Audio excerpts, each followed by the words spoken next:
tal? Muy buenos días. Para la Facultad de Turismo y Mercadotecnia de la Universidad Autónoma de Baja California, es un gusto recibirlos en sus instalaciones en este segundo día de actividades del Congreso Internacional de la AMIT. Nos da muchísimo gusto recibirlos, esperamos que disfruten el día de actividades y me voy a permitir presentar a la maestra Edith Montiel Ayala, vicerrectora del Campus Tijuana, que les va a dar unas palabras de bienvenida. Adelante, maestra.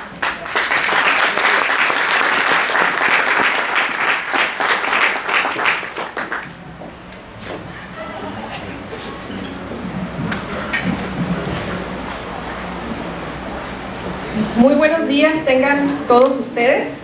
Es para mí un verdadero placer estar esta mañana aquí. Doctora Marta Lobo se me perdió por un instante, pero le agradezco, aquí está atrás, miren, ya la escuchan. Le agradezco infinitamente la oportunidad que me brinda de poderme dirigir a ustedes. Reciban un atento saludo de nuestro señor rector, el doctor Daniel Octavio Valdés Delgadillo, quien se complace porque se realicen este tipo de eventos. La suma de esfuerzos siempre va a ser de privilegio para esta universidad. Saber que la MIT, el COLEF y la UABC, a través de la Facultad de Turismo y Mercadotecnia, están participando en este evento, nos honra. Celebro esta suma de esfuerzos porque los alumnos y los académicos van a ser los primeros beneficiados. Obviamente el sector turístico, y para no extenderme mucho en este saludo, pues vamos a seguir ahorita con el panel de participación que tienen programado, que va a ser una probadita a la gastronomía entre la tradición y la innovación. Muchas felicidades, mucho éxito y vamos a disfrutar este panel que sigue. Gracias.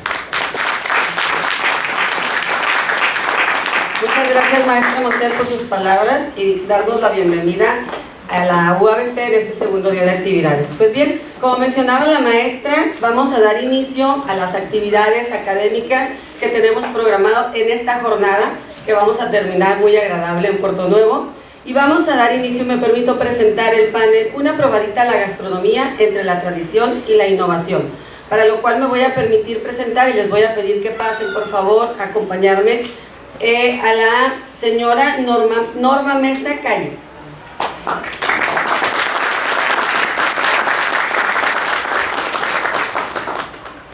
También nos acompaña el chef Diego Hernández.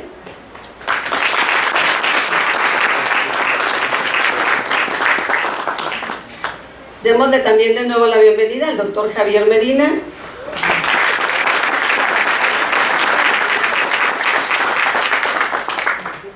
Invitamos al doctor Alfonso González Damián.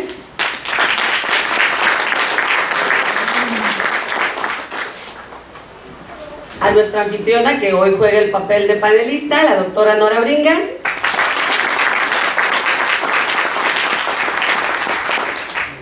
Y voy a invitar a que nos acompañe y le voy a ceder el micrófono a la maestra Claudia Trasviña Durazo, moderadora de este panel, que les va a platicar la semblanza de cada uno de nuestros invitados.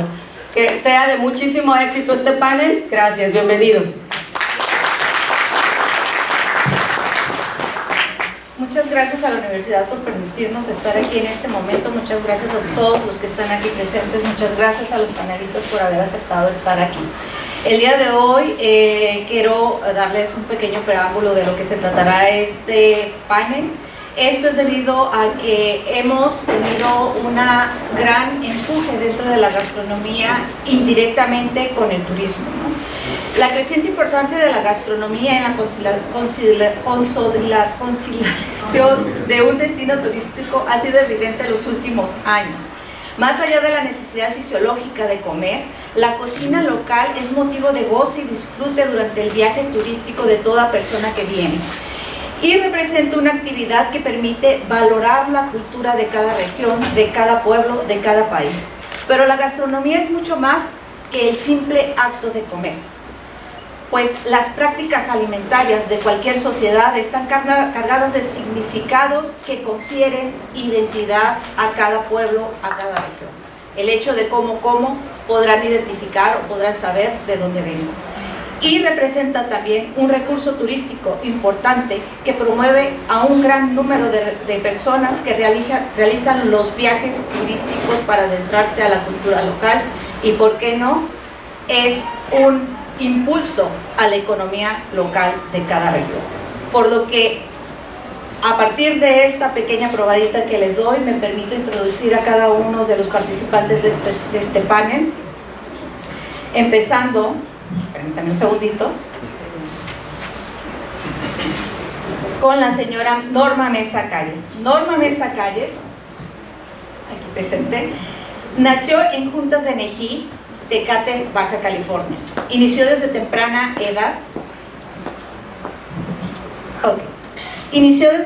edad a la defensa del territorio de la cultura kumián y a lo largo de su vida ha practicado en distintos proyectos de recuperación del patrimonio que incluyen la defensa de sitios sagrados, así como del rescate de la memoria histórica y del gran acervo cultural de este grupo yumano. Con él que ha impartido la pérdida de cantos, leyendas, de la lengua, de las ceremonias y de diversos conocimientos vinculados a la herbolaria y a la alimentación tradicional. Norma no solo ha sido defensora y promotora kumián, sino que es una autoridad cultural y es cocinera tradicional de su comunidad y, por qué no decirlo también, de las demás comunidades nativas de esta región. Muchas gracias, Norma.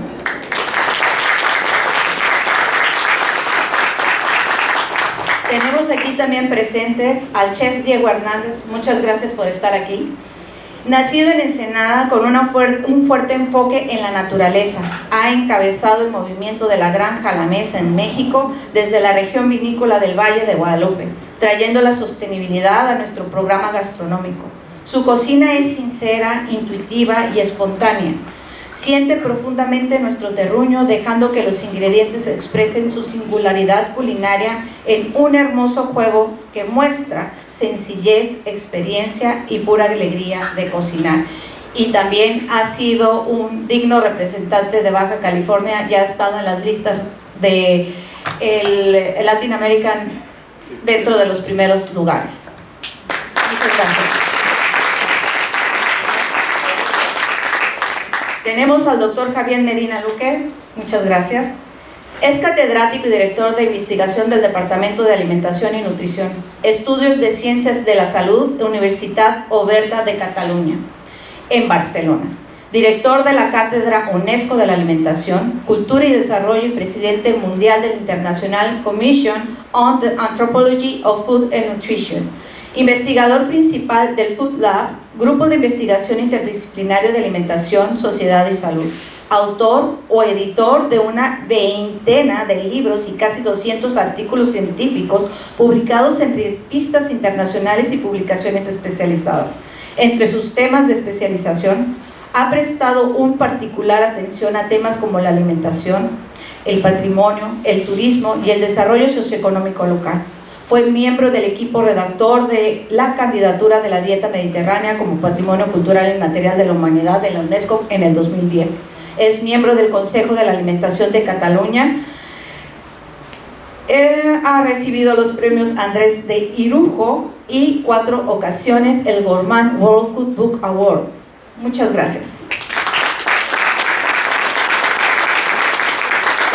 Nuestra anfitriona de lujo, a la doctora Nora Bringas Rábago, es licenciada en Turismo, maestra en Desarrollo Regional y doctora en Geografía en especialidad de Turismo por la Sorbona de París. Desde 1988 se desempeña como profesora investigadora en el Departamento de Estudios Urbanos del Medio Ambiente en el Colegio de la Frontera Norte. Es autora de varios libros, capítulos de libros y artículos científicos en libros. Pertenece al Sistema Nacional de Investigadores Nivel 2 y es editora y fundadora de la revista Dimensiones Turísticas de la MIT, coordinadora del proyecto La Gastronomía Regional como Patrimonio Cultural Intangible y como Recurso Turístico de Baja California y la Cocina de los Pueblos Originarios de Baja California. Muchas gracias, ¿no? Tenemos aquí presente al doctor Alfonso González Damián, muchas gracias. Es licenciado en Turismo y maestro en Administración por la Universidad Autónoma del Estado de México. Es doctor de Ciencias Sociales y Políticas por la Universidad Iberoamericana, Campus Ciudad de México. Es miembro del Sistema Nacional de Investigadores Nivel 1, del Consejo Nacional de Ciencias y Tecnologías de México. Es autor de múltiples artículos y capítulos de libros, además de ser autor de varios libros. Actualmente se desempeña como profesor investigador en la Universidad Autónoma del Estado de Quintana Roo, Campus Cozumel, y es consultor senior del proyecto EPI de México. Sus actividades de investigación se enfocan en la construcción social de la experiencia de turismo y ocio, el capital social, el buen vivir hacia las sociedades anfitrionas sostenibles y recientemente sobre gastronomía. Muchísimas gracias.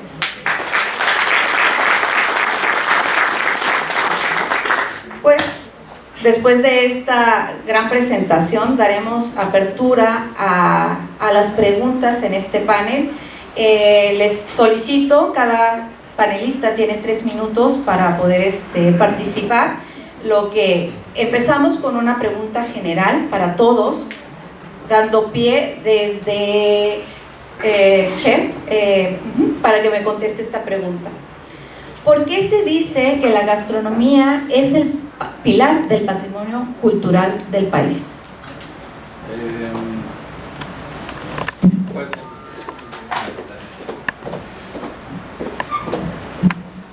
Muchas gracias. ¿Qué tal? Buenos días a todos. Como dijiste en la introducción, la gastronomía engloba muchísimas cosas más allá de la alimentación. La gastronomía tiene todo que ver con salud, con economía, con ciencias sociales, con política, etcétera, etcétera, y es un reflejo claro de la manera en la que convive una sociedad.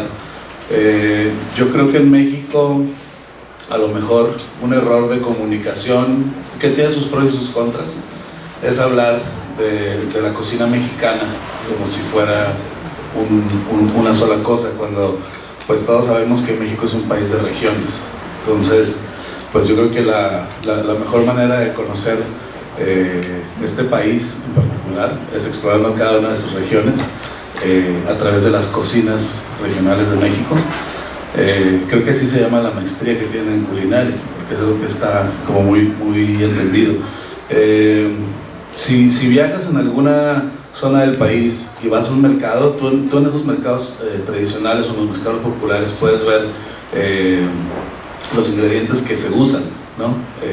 Muchas veces en los restaurantes encontramos ingredientes de especialidad, ingredientes que se tienen que importar, o ingredientes de productores pequeños que hacen que ciertos menús sean muy especiales, que eso te habla más como de la corriente innovadora que está sucediendo alrededor de la gastronomía en esa zona a través de los restaurantes. Sin embargo, eso no te habla de la mayoría de la comunidad. La sociedad de estos lugares tú la puedes ver reflejada en sus mercados tradicionales. La gastronomía es obviamente, además de una fuente importante de ingresos, es un buen valor turístico, porque a todos nosotros nos gusta viajar y conocer estos platillos de los lugares a donde vas, ¿no?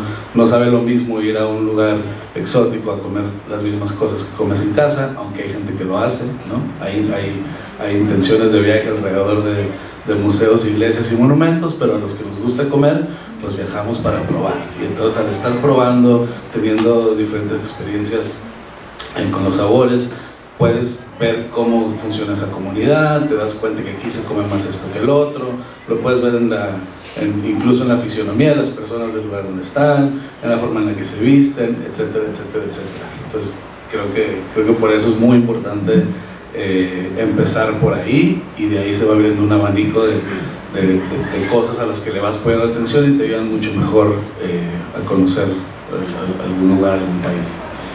Muchísimas gracias, Diego, muy buena reflexión. Por favor, maestro Javier. Adelante. Bueno, pues gracias.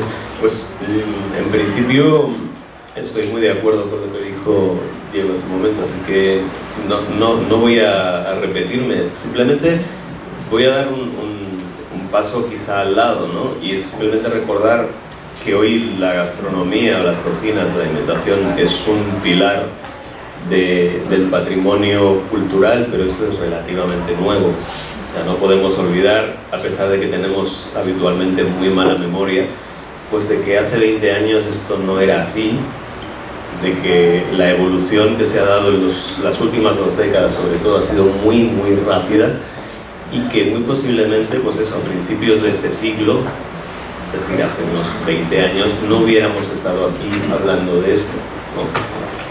La gastronomía es algo tan corriente, ¿no? tan cotidiano, la alimentación es algo que forma parte de nuestras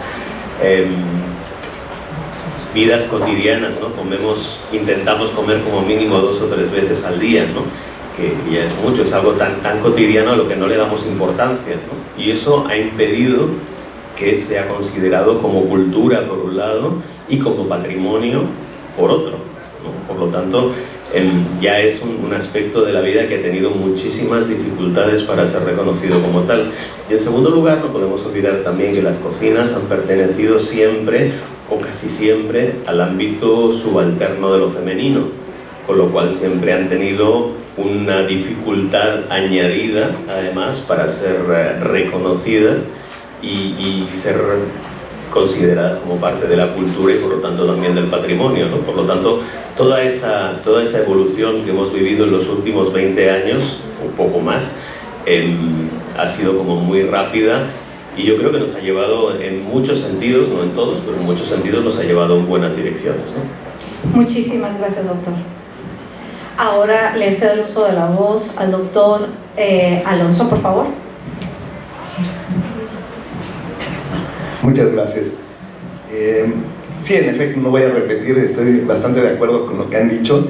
Yo solamente quisiera agregar en la línea que abre Javier,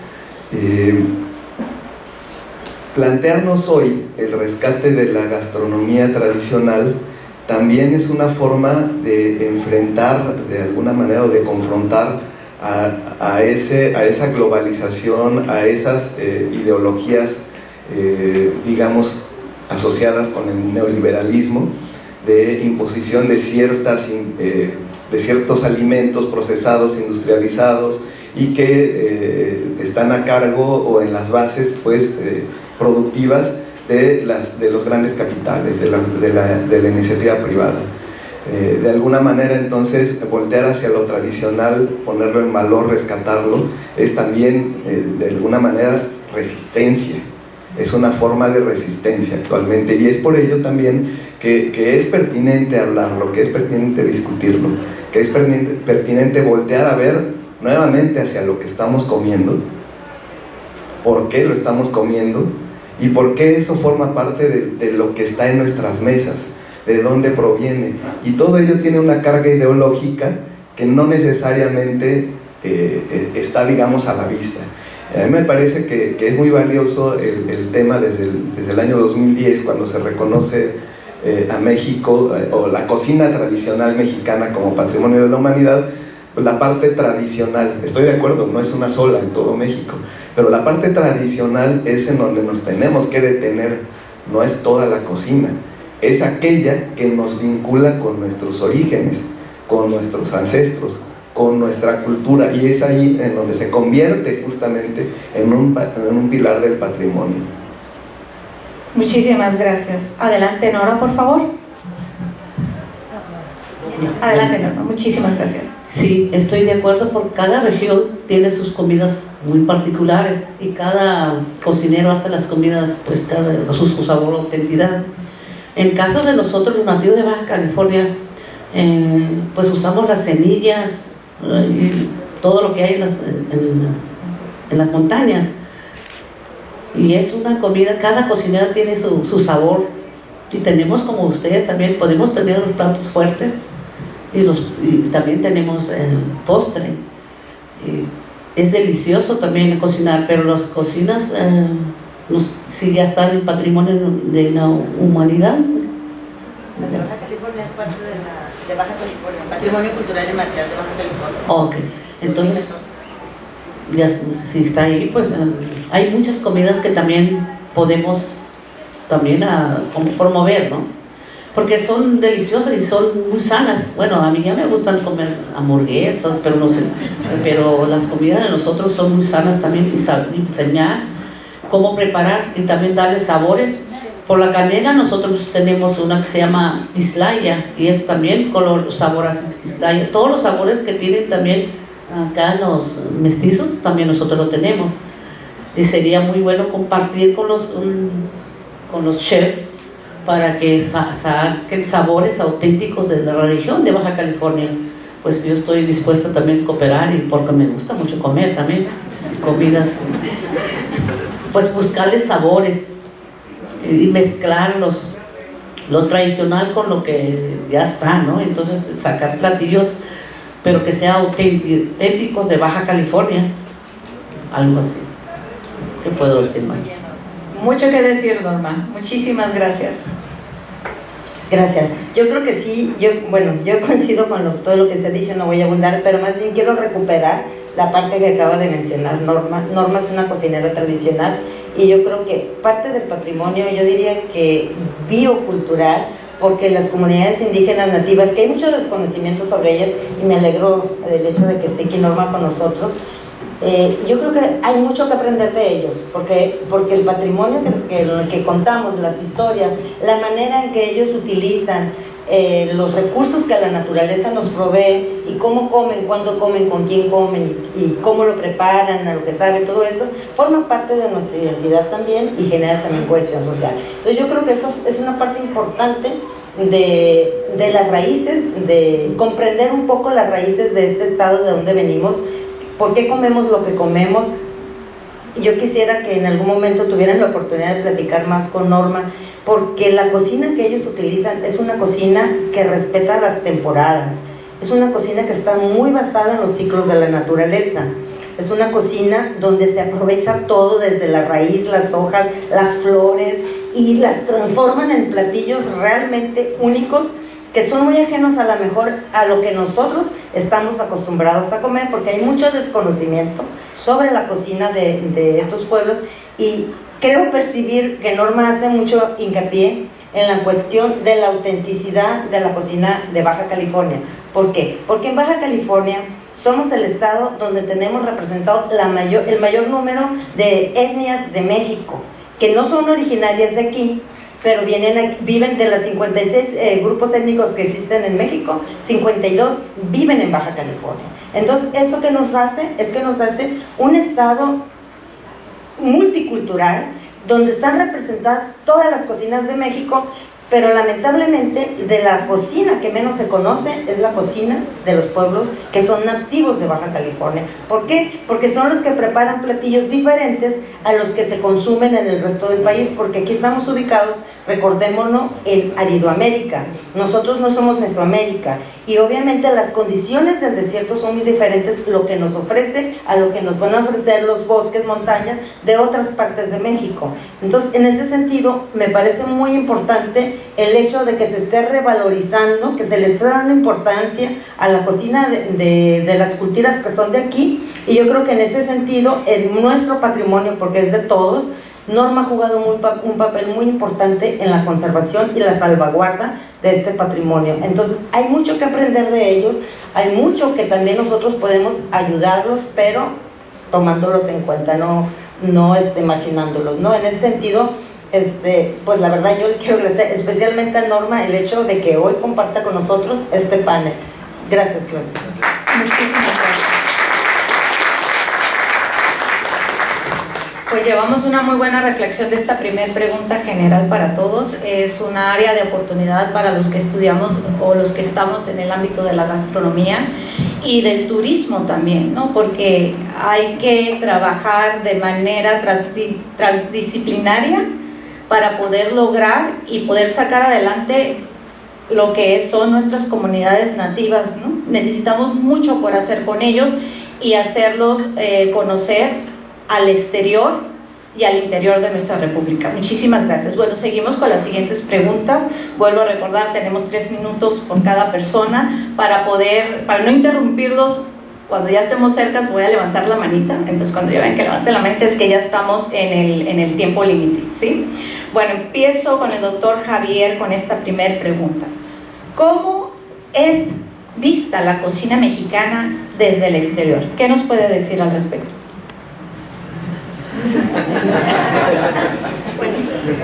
Muy buena pregunta, me alegra mucho de que me haga esta pregunta. Pues fácil no es, ¿no? Pero así de pronto lo que sí se me ocurre es que la visión de la cocina mexicana en el exterior ha sufrido también una transformación muy importante en las últimas décadas. De pasar, como decía, hace pocas décadas, de ser una cocina que se movía entre, pues como todas las que se ven desde el exterior, ¿no? Como una cocina internacional, como una cocina exótica o como una cocina migrante, ¿no? Que tenía elementos de todo eso junto, ha ido pasando a una mayor valorización, sobre todo a partir de la declaratoria y de la inscripción de la cocina mexicana en 2010 por parte de UNESCO, ¿no? Entonces, yo creo que esa inscripción ha tenido una doble funcionalidad. Por un lado, la visión desde el exterior, por supuesto, ¿no? Pues al ser una cocina reconocida como patrimonial por UNESCO, reconocida a grosso modo, ¿no? Porque desde afuera, pues lo que sí se ve es la cocina mexicana como un todo, ¿no? Desde el mismo México, evidentemente, pues se sabe que la cocina mexicana no existe y que todo eso es declinable a nivel interior. Pero desde afuera, pues como todas las cocinas estatales, pues lo que se ve es, a grosso modo, la cocina estatal, ¿no? Como ocurre con la cocina española, pues la cocina española en sí no existe. Existen las diferentes cocinas que se dan en España y lo mismo ocurre en Francia. Es más, la declaratoria patrimonial francesa pues es de la gastronomía francesa, no es de la cocina francesa, porque la cocina francesa en sí no existe, ¿no? Existe una gastronomía francesa que se enfoca hacia afuera. En el caso de la mexicana, y por no alargarme, yo creo que ha sufrido esa transformación, sobre todo a nivel visto desde fuera, en tanto que un aumento, una puesta en valor a nivel patrimonial, y por el otro lado, sobre todo a nivel interno mexicano, ha habido como una mayor conciencia de que esas cocinas mexicanas forman parte de lo cultural y de lo patrimonial, y a partir de ahí se han ido engrandeciendo, se han ido elaborando y se han ido declinando a nivel interno de manera muy importante, y eso también ha tenido una visión también desde el lado exterior, porque si antes los restaurantes de cocina mexicana en el exterior eran restaurantes de cocina mexicana, ahora ya podemos ver que pues hay un mayor conocimiento y hay restaurantes pues ya de cocina yucateca, de cocina michoacana, etcétera, etcétera, ¿no? Entonces la gente ya sabe más y puede ir sabiendo a dónde va y por qué, ¿no? O sea que ha sido una transformación bastante importante en ese sentido. Muchísimas gracias, doctor. Ahora pasaré con Diego y le haré la siguiente pregunta. Diego, ¿para ti qué representa el hecho de que Ensenada haya sido declarada por UNESCO como ciudad creativa por su gastronomía? ¿Tiene esto importancia turísticamente hablando? Bueno, me tocó estar ahí cuando Damián Valles y mucha gente que colaboró en el proyecto de la declaratoria la logró, ¿no? A partir de ello, en el capítulo de Ensenada, Damián fue el que estuvo coordinando las visitas a diferentes lugares alrededor de la red de ciudades creativas. Yo creo que es una herramienta de promoción turística importantísima, que el municipio de Ensenada realmente nunca le ha dado importancia, a mi parecer. Viajé con Damián y con el equipo a varios lugares promoviendo la cocina de Baja California.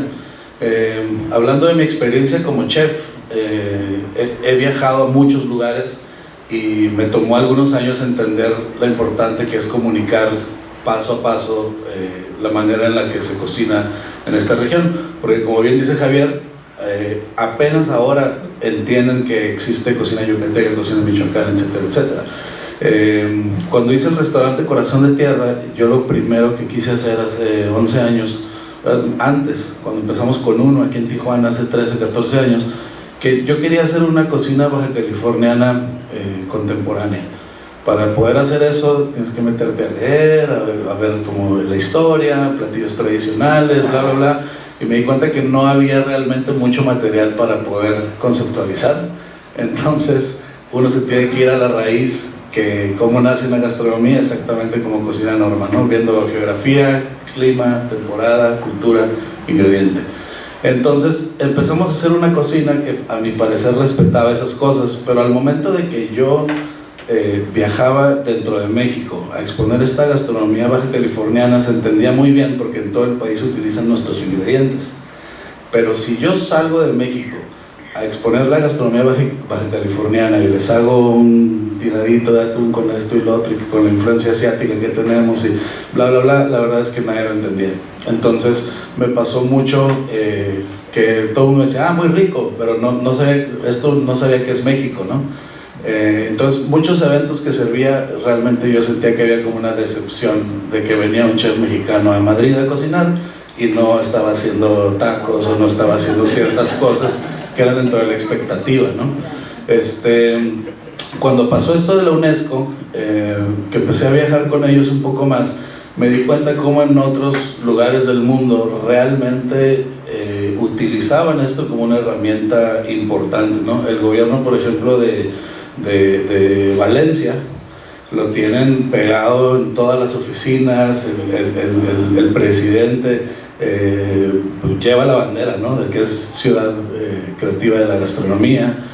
Estuvimos en Noruega, en Bergen también, y ellos también la utilizan, pero para todo. Lo ves en los mercados, lo ves aquí, lo ves allá, tienen como sellos de calidad, y realmente es que aquí en Ensenada no pasa nada. O sea, han sido esfuerzos independientes de nosotros mismos, el ver cómo hacemos para ir a exponer esta gastronomía, ¿no? Entonces, a mí, como he sido uno de los cocineros que tienen más experiencia de viaje, pues sí me ha tocado de repente coachar a los demás, decir, ¿sabes qué? Si te vas así no te van a entender, vámonos a esa y esa y esa. Hace poquito di una conferencia en Bogotá, en el Foro Alimentarte, donde les presenté una serie de diapositivas, empezando por la isla de California, que eso es importante. Creo que fue un buen inicio de una conferencia de hablar de la isla de California, que son las cartografías que existían cuando la corona española estaba acá, y cómo se fue desarrollando el mapa hasta realmente entender que es una península, y luego hablar de las comunidades nómadas de Baja California, pasando por los concheros, y de cómo la alimentación primaria de Baja California empezó en el mar a través de las conchas, y llevándolos paso a paso, yo pude en ese foro sacar un abulón y una almeja generosa y que me entendieran todo, pero es casi dar de clases. Muchísimas gracias, Diego. Una información súper interesante para todos los californianos, que en conjunto con lo que nos expuso el doctor Javier, pues nos empezamos a dar cuenta que hay muchísimo que hacer por las cocinas regionales de cada lugar, que se encuentran delimitadas precisamente por una delimitación geográfica que se impuso el gobierno, ¿no? Muchísimas gracias. Adelante, doctor Alonso. ¿Me puede responder, por favor, cómo promover gastronómicamente desde lo local en un espacio donde convergen distintas culturas? Creo que Baja California y por allá donde usted radica, pues más o menos estamos en las mismas condiciones. Adelante. En Quintana Roo, sí. Bueno, Quintana Roo, como ustedes saben, la actividad turística es el centro de la economía, ¿no? Es lo que mueve en realidad pues todo lo que se produce y todo lo que se puede hacer en el estado de Quintana Roo. Y en el caso de Quintana Roo, el turismo, y yo creo que es un tema que hay que tocar aquí en este congreso, cómo se vincula con la parte gastronómica. En Quintana Roo yo lo que veo es como una especie de colisión, ¿no? del turismo con la gastronomía, porque sí, finalmente al ser destinos de sol y playa masificados, donde, bueno, pues principalmente recibimos turistas norteamericanos, cerca del 80% de los visitantes de Quintana Roo son estadounidenses, y pues ellos traen una idea, ¿no? de cómo es la cocina mexicana y qué es lo que pueden esperar de ella, y en efecto pues son los tacos, los nachos. Hay una imagen muy incrustada, digamos, en ese imaginario que traen los turistas americanos de la cocina Tex-Mex, Y entonces básicamente eso es lo que se reproduce y es lo que se ofrece en el estado de Quintana Roo para los turistas. No necesariamente tiene una conexión ni con las tradiciones locales, que tiene una larga historia con la cocina yucateca, tampoco tiene una conexión con los ingredientes que se producen en esa región, que también es sui generis, que no es exactamente lo mismo que encontramos acá, y al final no solamente termina siendo eso, digamos, yo lo veo como una representación empobrecida de la riqueza de la cocina mexicana, la que se le da al turista, sino que además por la necesidad de atender a grandes cantidades de turistas y la necesidad de traer una gran cantidad de alimentos para satisfacer esa demanda, viene también a transformar en el fondo las prácticas alimentarias de los propios quintanarroenses. Se viene a trastocar también la propia gastronomía local, ¿no? Entonces es ahí donde encuentro justamente esa especie como de colisión. Sí es verdad que en los años recientes hay un reenfoque y están apareciendo productos muy interesantes enfocados en el segmento que ahora le llamamos foodies, los viajeros que están interesados en probar esos nuevos sabores y probar eso exótico que quisieran encontrar. Y entonces en eso se beneficia también el hecho de tener turismo internacional que puede provenir de todas partes del mundo y que busca esas distintas cocinas mexicanas, y entonces están logrando posicionar como esfuerzos particulares restaurantes que ofrecen de alguna manera una muestra de cocina yucateca. Encontramos incluso cocina californiana allá en Cancún, ¿no?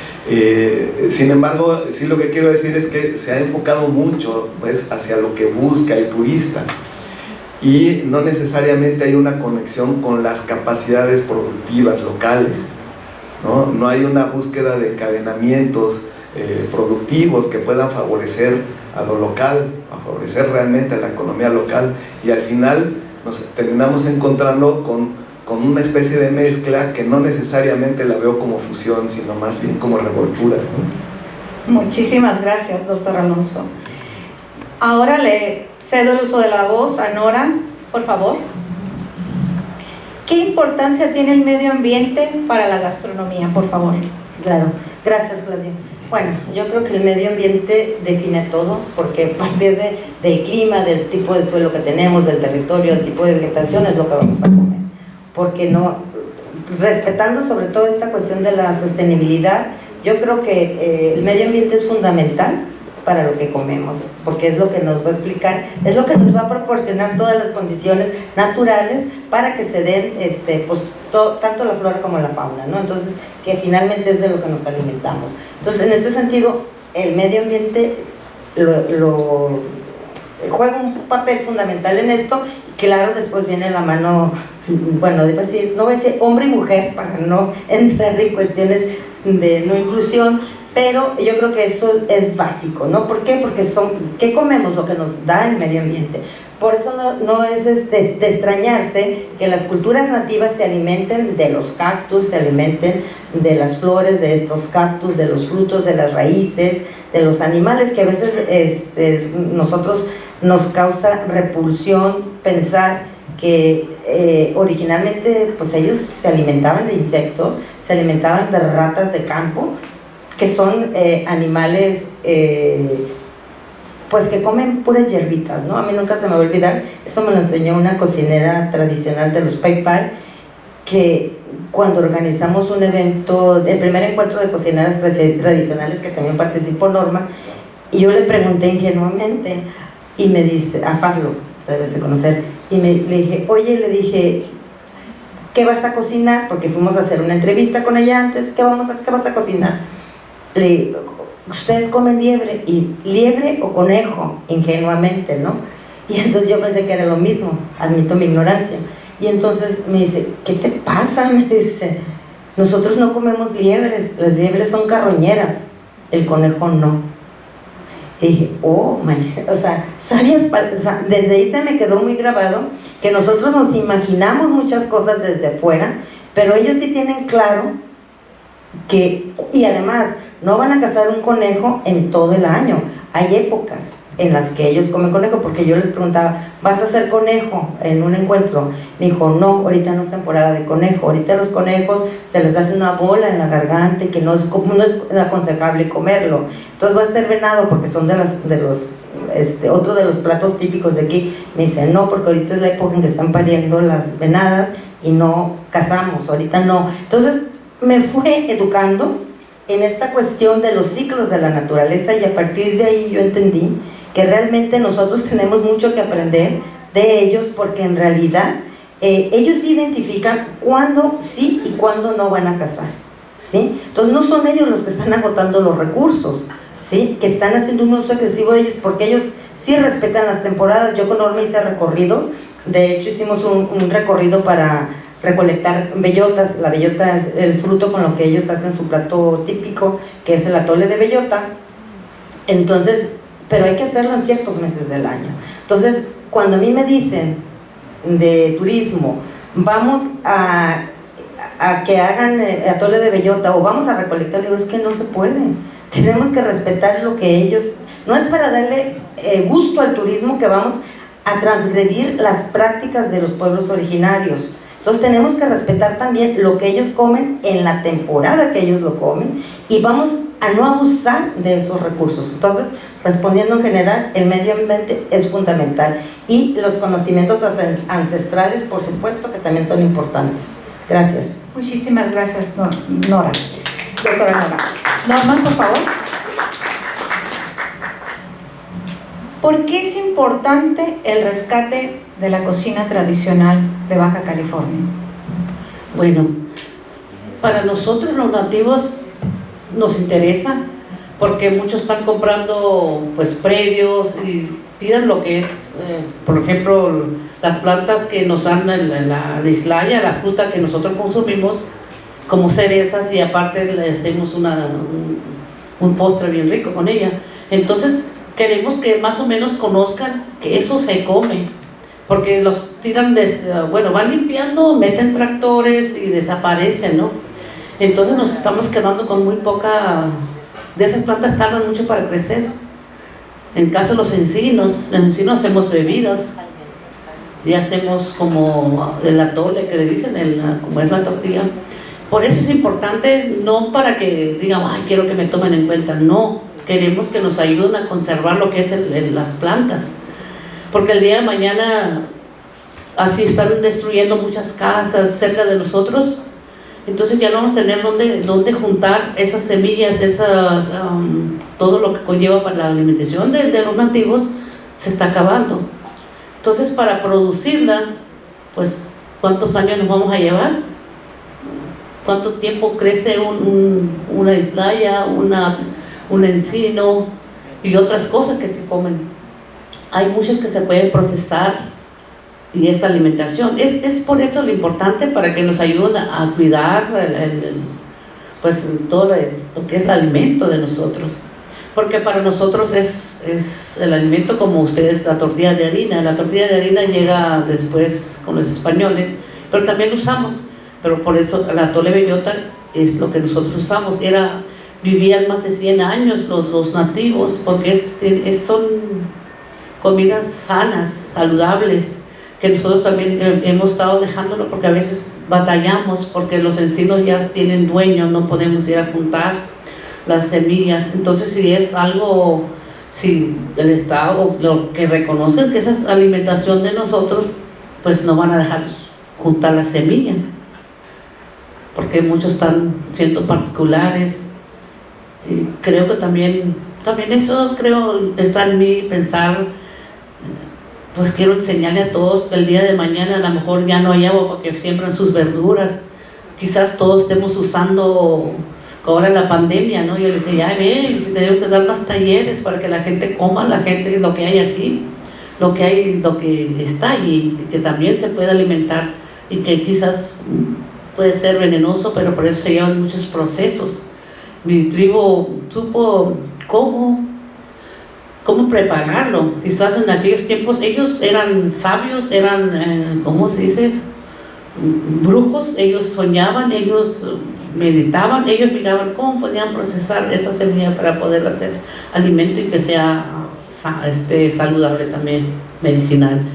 Pues es algo muy importante lo que es la alimentación que comió mi tribu añales, por muchos años, que yo en mi hijo todavía trato de usarla para que mis hijos conozcan cómo se preparan, y ya lo saben, porque el día de mañana que no esté yo, ellos pueden comer la comida tradicional.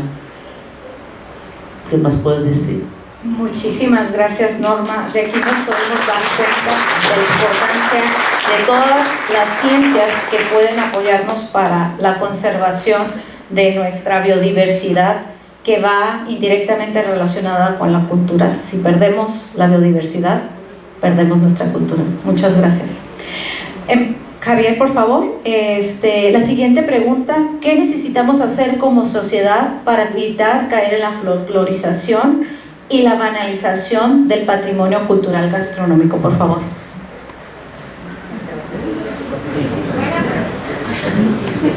Me siento en día de examen. ¿Qué podemos hacer para evitar banalizar?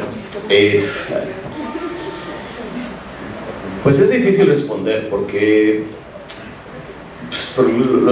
la especie humana somos unos animales extraños, ¿no? y contradictorios, ¿no? Y variamos nuestro pensamiento conforme va pasando el tiempo, ¿no? Pues decimos que lo evolucionamos, pero no siempre hacia adelante, a veces va hacia atrás.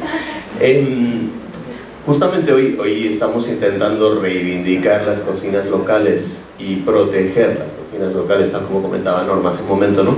Pues ¿por qué? Pues porque las relacionamos con el territorio, porque son la representación máxima del saber local, porque conocen su propio medio ambiente, están lo más perfectamente integradas posible en ese medio ambiente y tal. Y justamente las reivindicamos, pues por todas las mismas razones que, por ejemplo, hace 100 años las denostábamos, ¿no?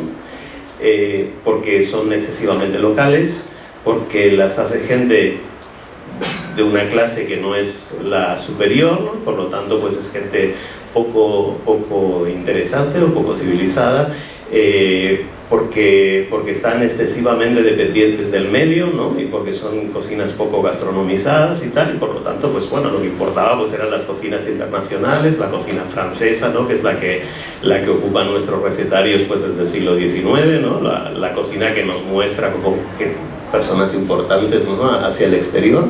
Y justamente hoy valoramos todas esas cocinas locales y demás, justamente por lo contrario, ¿no? O sea, pues porque son locales, porque respetan el medio ambiente, porque están integradas con los saberes locales, porque, pues justamente por eso, ¿no? Entonces, yo creo que en este momento estamos en un momento de tendencias diversas.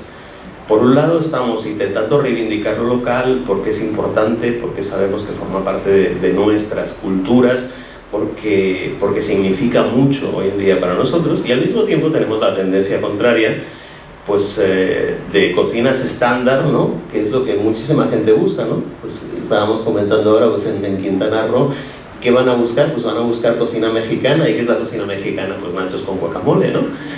Todo el mundo lo sabe.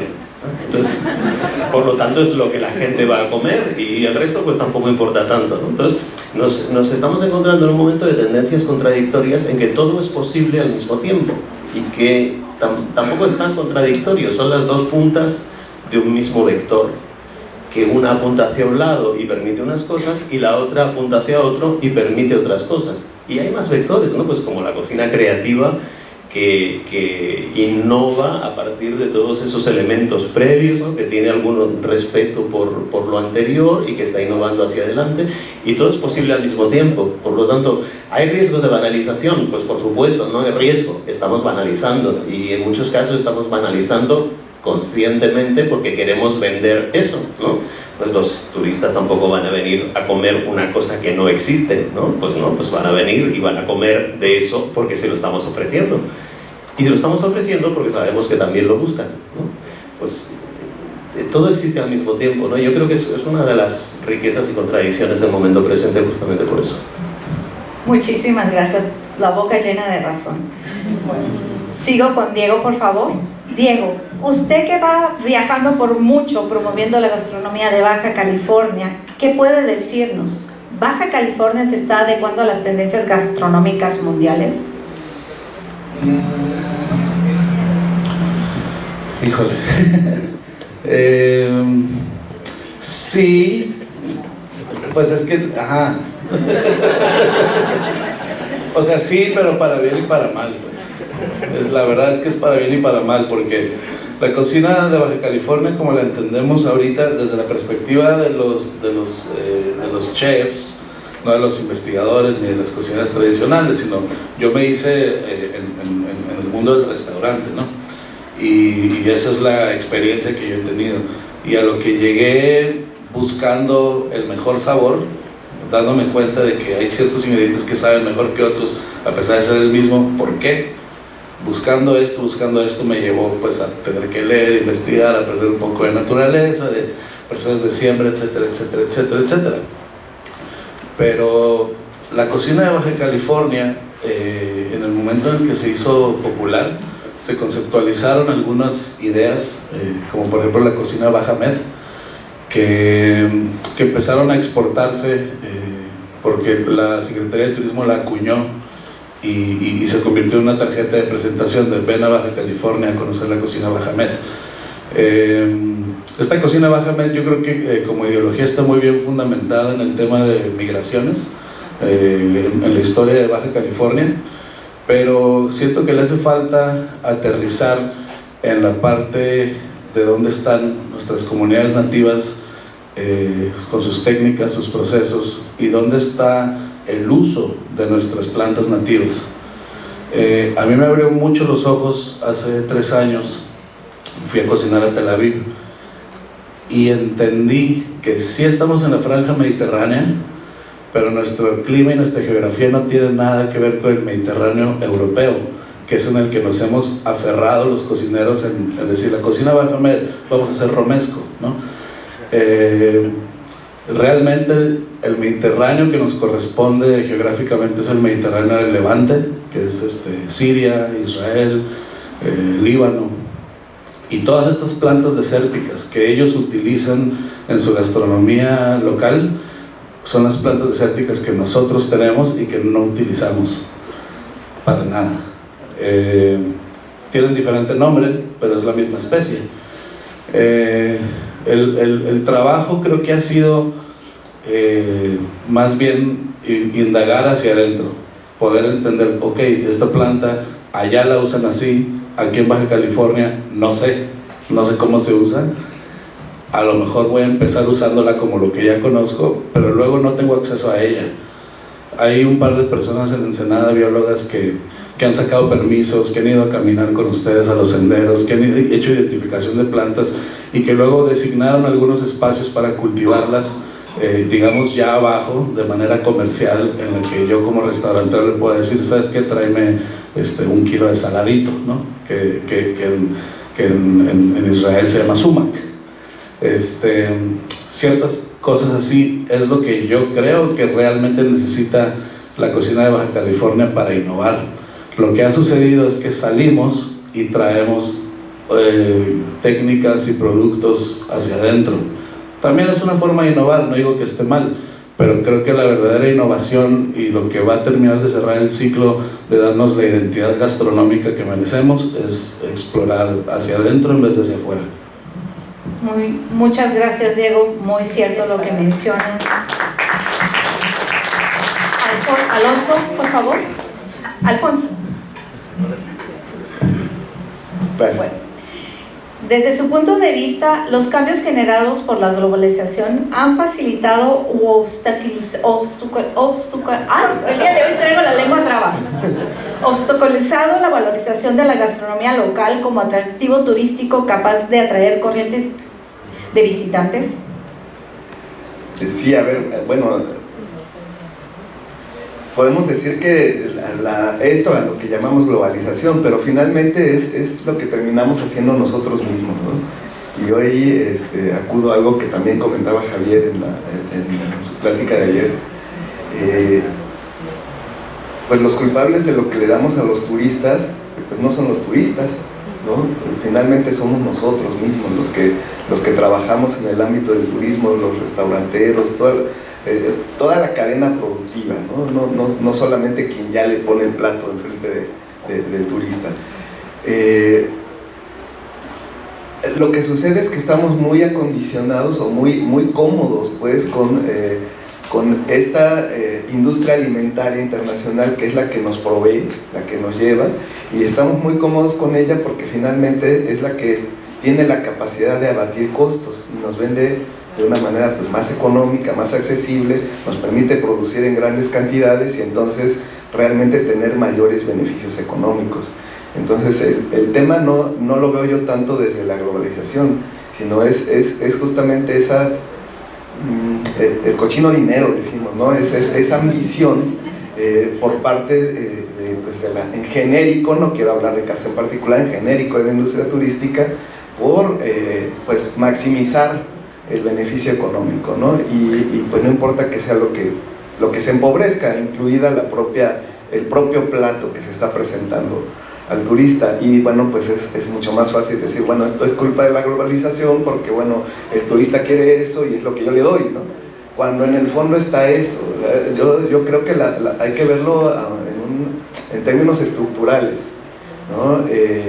Muchas veces terminamos ofreciendo, sí, eso que nos ofrece la industria, que es mucho más económico, mucho más barato, pero estamos cerrando los ojos ante la realidad de que en gran medida se trata de dumping, se trata de competencia desleal, en términos de que ellos con sus grandes capitales son capaces de vender a bajo costo, incluso hasta cierto punto perder, con tal de ganar un mercado. Y ya que eliminan a la competencia, entonces vuelven a subir los precios. Entonces somos parte de, muchas veces sin darnos cuenta, de ese juego en el que el gran capital es el que al final resulta beneficiado. Muchísimas gracias.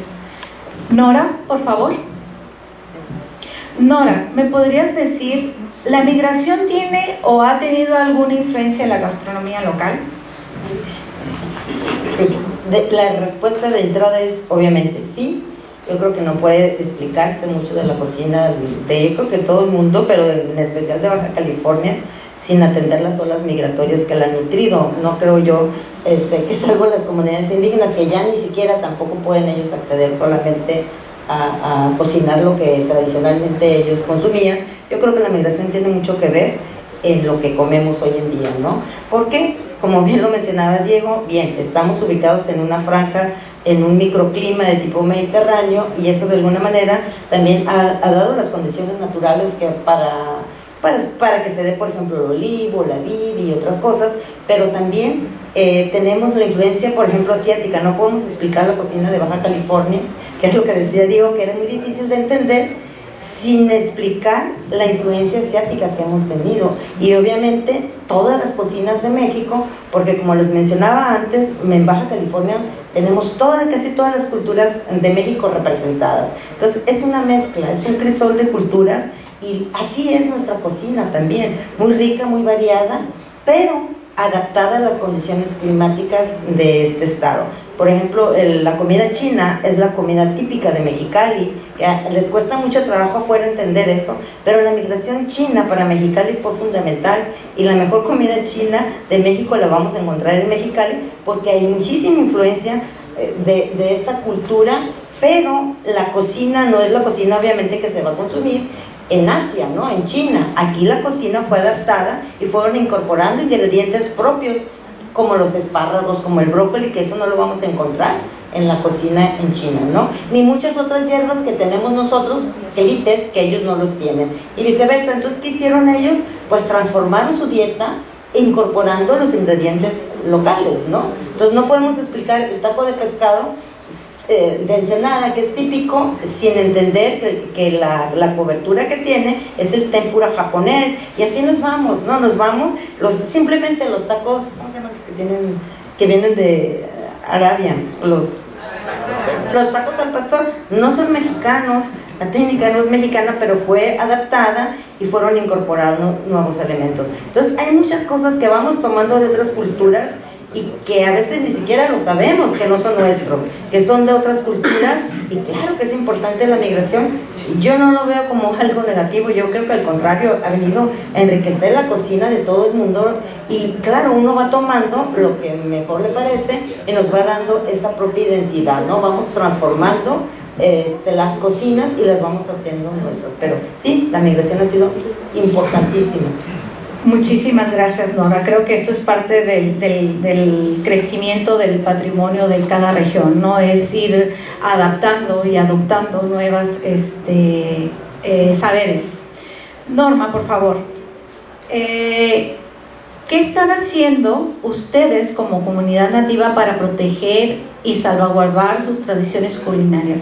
¿Tiene idea de qué podemos hacer nosotros como sociedad y como gobierno para apoyarlos en este importante aspecto, por favor? Bueno, nosotros ¿qué estamos haciendo? Pues nosotros lo que hacemos es enseñarle a los jóvenes, a los hijos, a los nietos, es generación en generación. Pero últimamente hemos hecho una pequeña receta, un libro, Ectobotánica con los Estados Unidos. Estamos más o menos promoviendo, pero es también para la nueva generación, es como hay o que están en las ciudades, para que valoren la alimentación de nosotros y también que conozcan, pues que identifiquen, porque hay muchas en la ciudad que ya prácticamente ya perdieron todo, ¿no? Estamos haciendo, bueno, la idea es esa cuando empezamos a reunirlos y a hacer libros. Y pues ustedes cómo pueden protegernos, pues no sé, quizás también yo decía que se puede patentar las comidas, ¿no? a los nativos, porque también las comidas de los pai pai que son nativos aquí también son diferentes de alimentación, bueno, se comen por temporadas, como por ejemplo los cumiaes. Y también los pai pai comen la temporada, tienen diferentes plantas porque están más arriba, la altura más alta, entonces cada quien tiene nosotros no invadimos, yo no voy a ir a traerme la biznaga y comérmela allá o ponerla acá, porque también nuestras tribus se respetan en su territorio, somos muy diferentes formas de organizarnos, pues ustedes que podían ayudarnos, pues promoviendo lo que es la comida de cada tribu, diría yo, en Baja California. Perfecto. Muchísimas gracias, Norma. Yo creo que es una responsabilidad conjunta de darles la referencia de dónde viene la cocina y de quién la prepara, ¿no? Como antecedente a los nuevos cocineros que preparemos su alimento. También es súper importante, hablando de los recetarios, el poder identificar qué tipo de planta es, porque sabemos, por ejemplo, que el encino es muchas variedades de encinos y hay que especificar todas estas cuestiones. Muchísimas gracias. Javier, por favor, ¿cuáles son las principales tendencias de la gastronomía a nivel mundial? Unas preguntas difíciles. Es que él es el que está del otro lado del Chaco, por eso. Qué bueno que... Pues creo que ante esta pregunta tengo que responder casi en el mismo sentido que respondí la anterior, porque justamente si nos encontramos en un momento como el actual es porque vivimos un momento complejo en el que se están dando demasiadas cosas al mismo tiempo y, como decía antes, tampoco son tan contradictorias. Nuestras tendencias alimentarias están avanzando en muchos sentidos a la vez, nuevamente. Estamos avanzando por un lado, como decía, en la búsqueda y la protección de lo local, de lo estacional, de lo sostenible, de todo aquello que tiene una menor huella de carbono, que nos permite apostar por las identidades, por la proximidad. Todo eso se está dando en una dirección muy, muy concreta y estamos yendo hacia ahí. Al mismo tiempo, y eso evidentemente nos lleva hacia lo tradicional, la búsqueda de las raíces, ¿no? De aquello que nos representa, que forma parte de nuestra esencia, o de la esencia de otras personas locales que valoramos, ¿no? Como es el caso que puede ser la cocina que hace Norma, ¿no?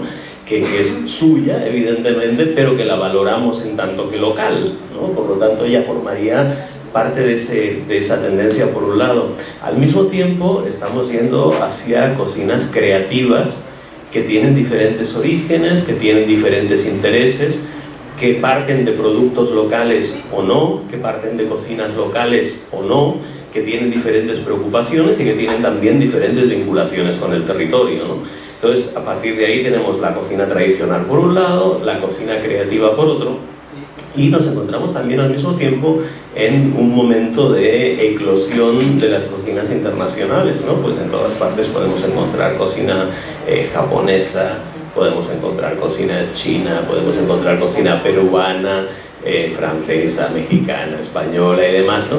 Y todo eso también está circulando pues a través de las grandes ferias internacionales, ¿no? Diego estaba comentando pues que había estado cocinando en Madrid, que ha estado en Tel Aviv.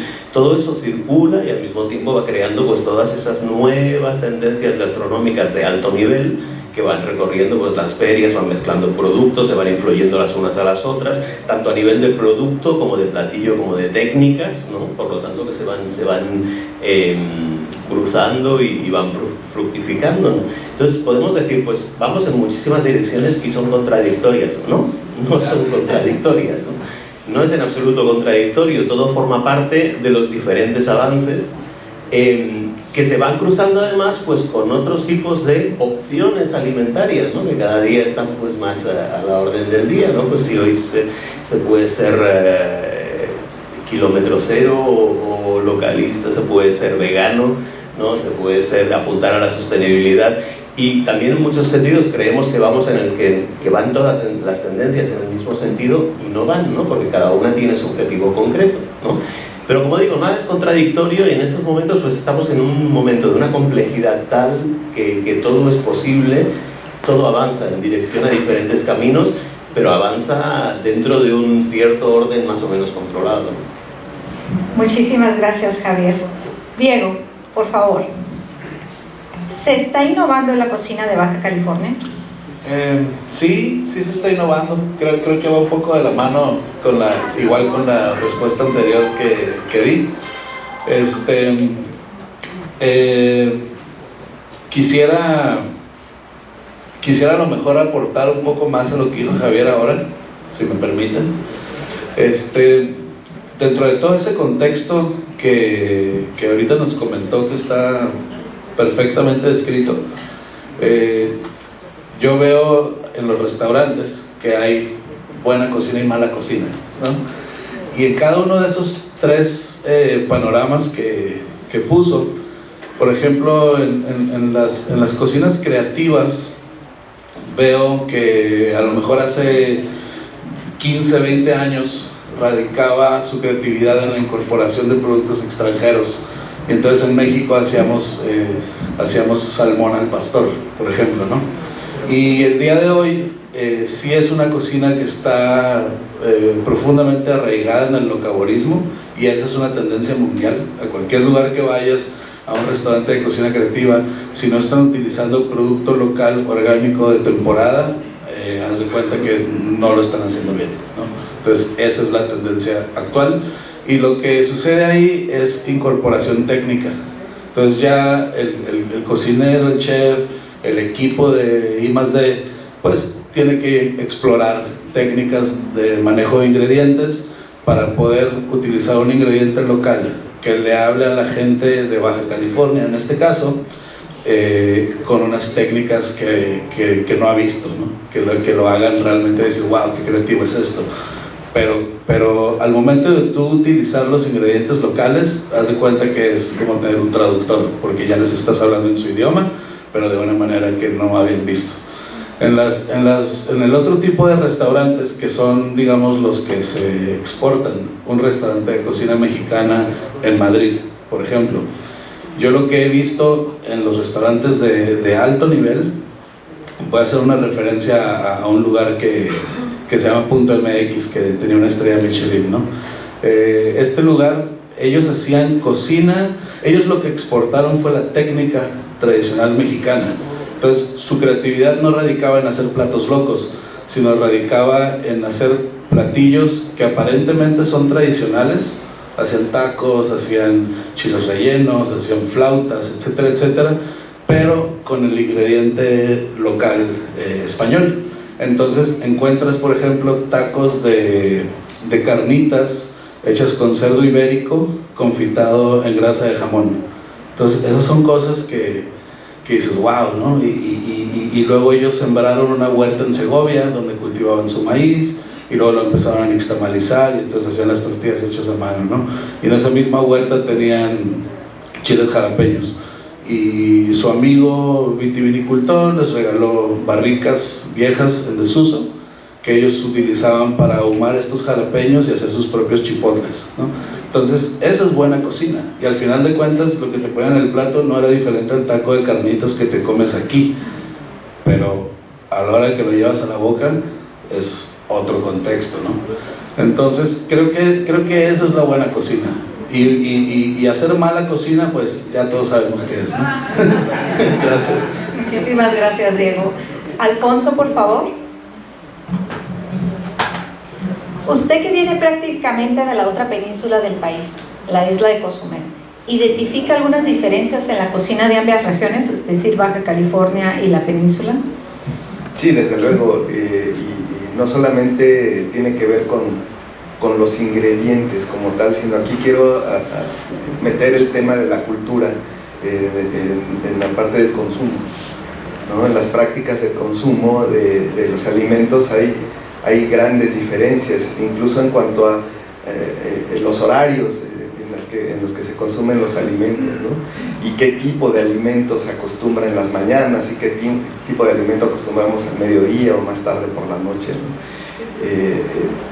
Desde luego, estas grandes diferencias son también los que, a mi entender, hacen parte de esa riqueza de la cocina mexicana, que no nada, digo, además de la biodiversidad con la que cuenta todo el territorio nacional, y además de la diversidad climática, y además de la extensión que nos da también distintos horarios incluso, la parte cultural me parece que es lo que marca mucho más la diferencia, y esto lo vamos a encontrar desde luego desde la parte de la producción de los alimentos, pero también en la distribución, en la conservación de los alimentos, ¿no? Hay técnicas de conservación que provienen de conocimientos ancestrales y que se practican pues en las cocinas, y que entonces vamos a encontrar, desde luego cambia al final el sabor ya de lo que se lleva al plato, ¿no?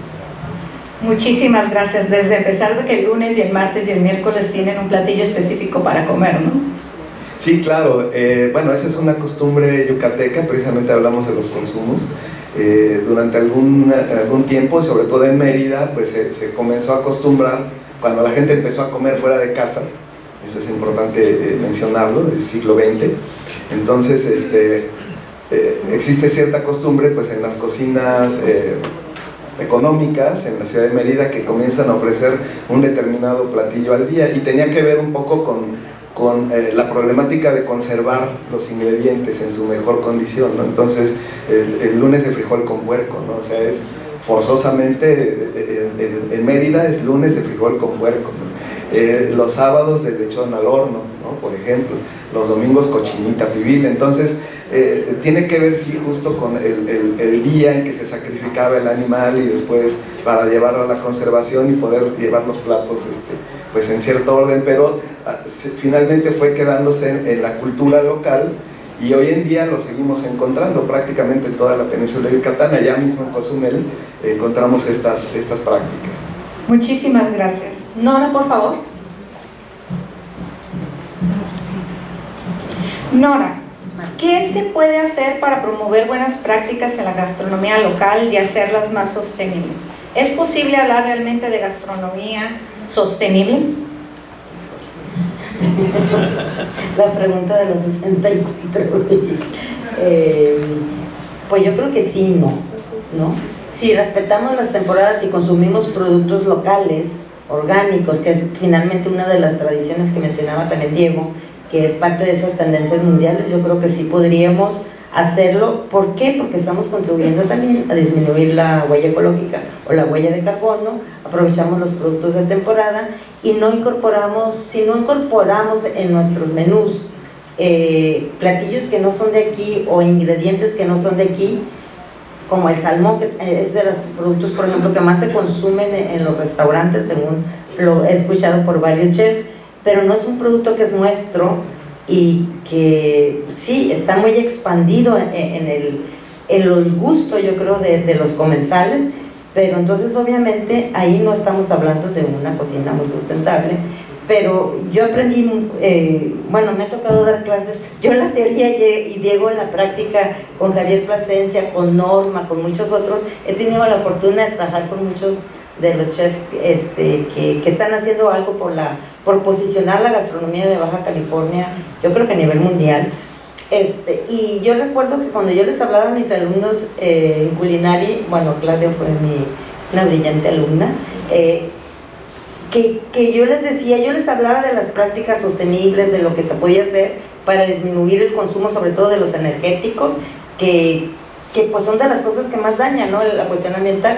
Me decían, no decía, había varios chefs que venían desde Los Ángeles a tomar el programa y me decían, eso que tú estás diciendo no es posible en un restaurante, como no usar los refrigeradores o no usar ciertos productos que te consumen mucha energía. Y sin ponerme de acuerdo, yo les daba la clase en la mañana y en la tarde vino Javier Paciencia y empezó a decir que no usa refrigeradores en su restaurante, uno de ellos, y que empezó a decirle todo lo que él está haciendo y se me quedaron viendo y dice, o sea, sí es posible porque depende de cada uno de nosotros tener esa conciencia, que a veces no es muy claro que tienen esa conciencia ambiental. Muchos de los chefs que tenemos aquí en el estado, yo creo que practican mucho este tipo de gastronomía más sostenible, más la preocupación legítima por el cuidado del medio ambiente, por utilizar productos locales. Yo he escuchado que varios chefs dicen que no utilizan productos que se desplazan más de 200 kilómetros en sus restaurantes. Eso para mí es ser sustentable. Aprovechar los recursos que tenemos 2 mares. Baja California, México es el único país que tiene un mar para él solo, que es el Mar de Cortés, el Golfo de California. Sí, Baja California, estamos situados entre 2 mares, entonces tenemos una enorme biodiversidad, tenemos mucho que consumir del mar. Entonces yo creo que si utilizamos esos productos, y a veces muchos de esos productos no se han comercializado porque no tenemos conocimiento. Yo creo que se están haciendo muchas cosas últimamente para hacer inventarios de la pesca, sobre todo. Tenemos una enorme variedad, hay muchos productos que fueron agotados, como el abulón, que había mucho aquí y se agotó porque no hubo un cuidado. Entonces todas esas prácticas que hoy por hoy están siendo tomadas en cuenta en la gastronomía local. Hay muchos ejemplos también en Chile, en Perú, de que sí podemos trabajar con gastronomía sostenible. Que es difícil, sí, sale más caro a lo mejor, sí, pero hay que empezar a hacerlo. Muchísimas gracias, Nora. Norma, por favor.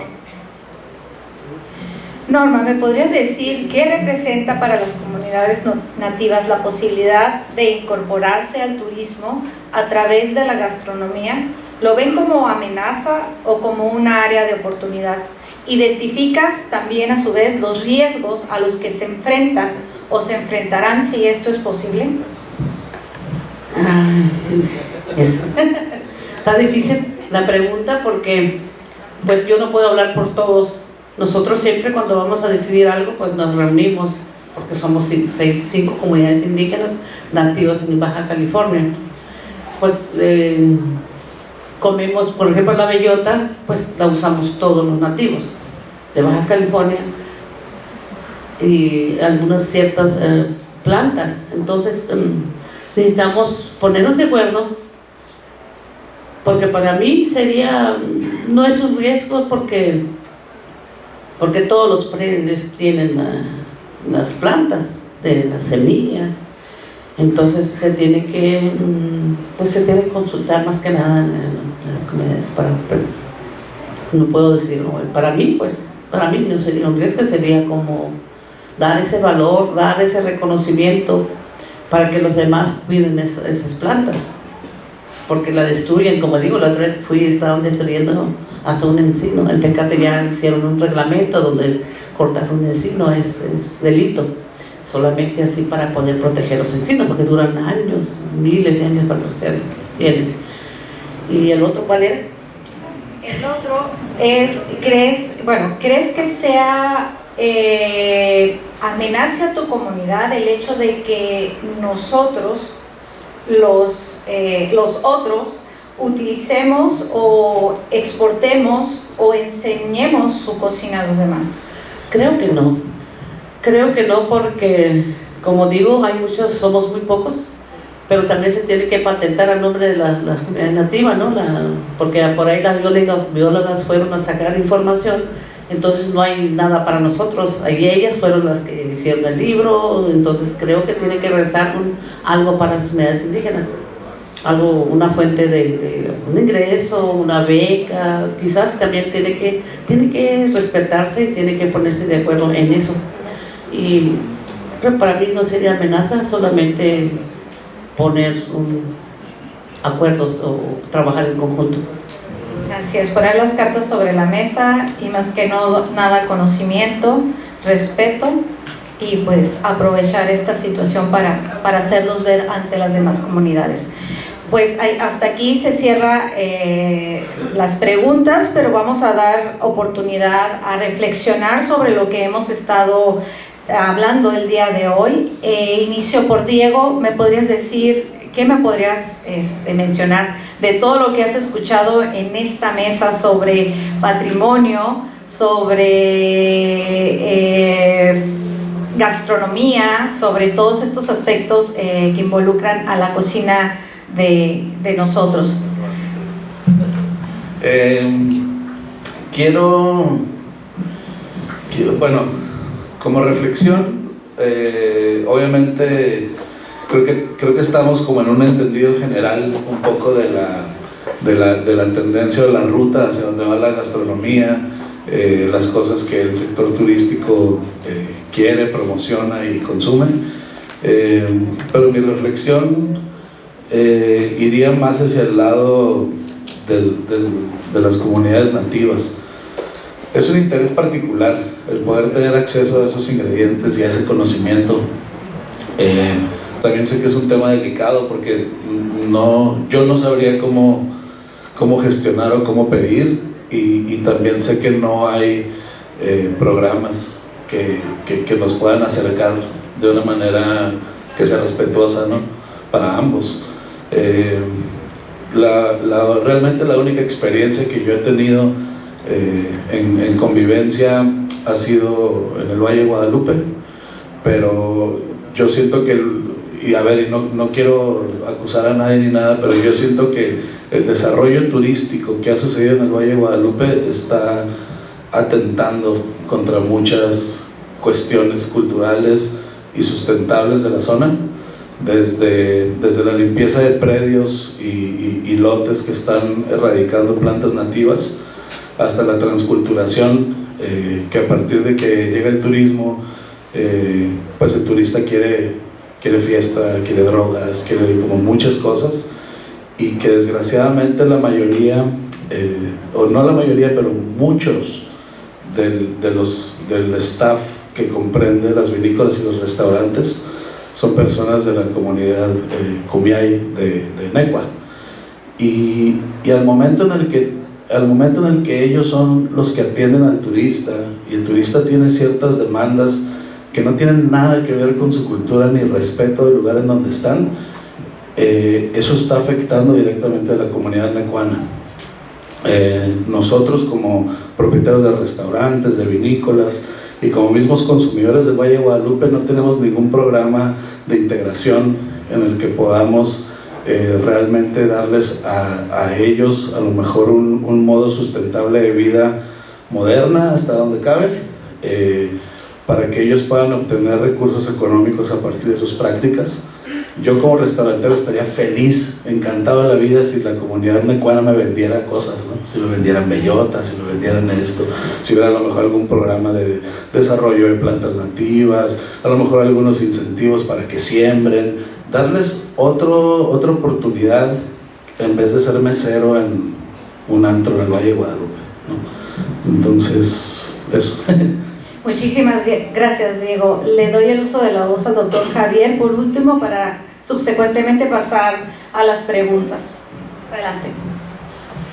Pues yo creo que me quedaría con algunas de las cosas que han ido apareciendo, ¿no? La primera es que no existen las trayectorias puras, es decir, que nadie tiene unos conocimientos y demás que han aparecido de la nada y que han sido creados, ¿no? Pues estamos todos en contacto y los conocimientos, los productos, los platillos y demás van viajando y nos vamos cruzando y a partir de ahí elegimos determinadas cosas que consideramos que son propias, que acaban siendo tradicionales y demás, pero que no necesariamente son nuestras en origen, ¿no? Pues está bien claro que todos los productos americanos que llegaron a Europa hoy en día son tradicionales, ¿no? A ver quién me va a decir a mí que nuestros tomates no son tradicionales, ¿no? Pero no son europeos, los tomates vinieron de América, ¿no? Y pues lo mismo otros productos que llegaron acá, ¿no? Pues con el puerco, el trigo, en fin, infinidad de cosas. No existen trayectorias puras, ni siquiera la cocina que hace Norma es únicamente de trayectoria pura, pues se ha ido mestizando y mezclando con cosas que han ido adoptando a lo largo de los siglos, porque las cocinas están vivas, pertenecen a la cultura y van evolucionando, ¿no? Eso por un lado. Y en segundo lugar también, en relación a la gastronomía y a la gastronomía que creamos y que vivimos hoy en día, yo lo único que pediría también es que dentro de las múltiples oportunidades que hay hoy de vivir la gastronomía, de crear, pues que seamos un poco conscientes también de qué queremos hacer, de qué hacemos y cómo lo hacemos, ¿no? Si yo como turista, y también de las expectativas que tienen los demás, de las ideas creadas, ¿no? Pues lo que comentábamos antes, ¿no? Pues desde afuera la gente nos ve de una manera y espera determinadas cosas de nosotros, ¿no? Y esas cosas no necesariamente son ciertas, ¿no? Si yo, por ejemplo, pues vengo de Estados Unidos, cruzo por San Diego y vengo aquí a Tijuana, pues igual tengo ganas de comerme una buena cochinita pibil, ¿no? Pues estamos en México, ¿no? Pues, pero si aquí además me dan la cochinita pibil, pues yo diré, qué bien, ¿no? Eso es lo que ocurre en España, ¿no? Pues cuando alguien cruza la frontera en el País Vasco y dice, pues voy a comerme una paellita, ¿no? Pues sí, ¿no? Seguramente se la van a dar, pero no es de ahí, ¿no? No tiene nada que ver. Pues es eso, todos tenemos ideas preconcebidas sobre cómo son los demás, sobre lo que esperamos de los demás, y si llegamos a Baja California y nos dan una cochinita pibil, pues diremos, qué bien, ¿no? Pues será cochinita pibil de Baja California, ¿qué es lo que come esta gente, ¿no? Entonces, bueno, seamos un poco conscientes también en lo que estamos ofreciendo, en la imagen que estamos dando y lo que estamos construyendo alrededor de todo eso, porque, bueno, pues todo eso tiene implicaciones no únicamente para nosotros, sino para todo lo que nos rodea. Muchísimas gracias, doctor Javier. Procedo a darle el uso de la voz al público para las preguntas que realicen.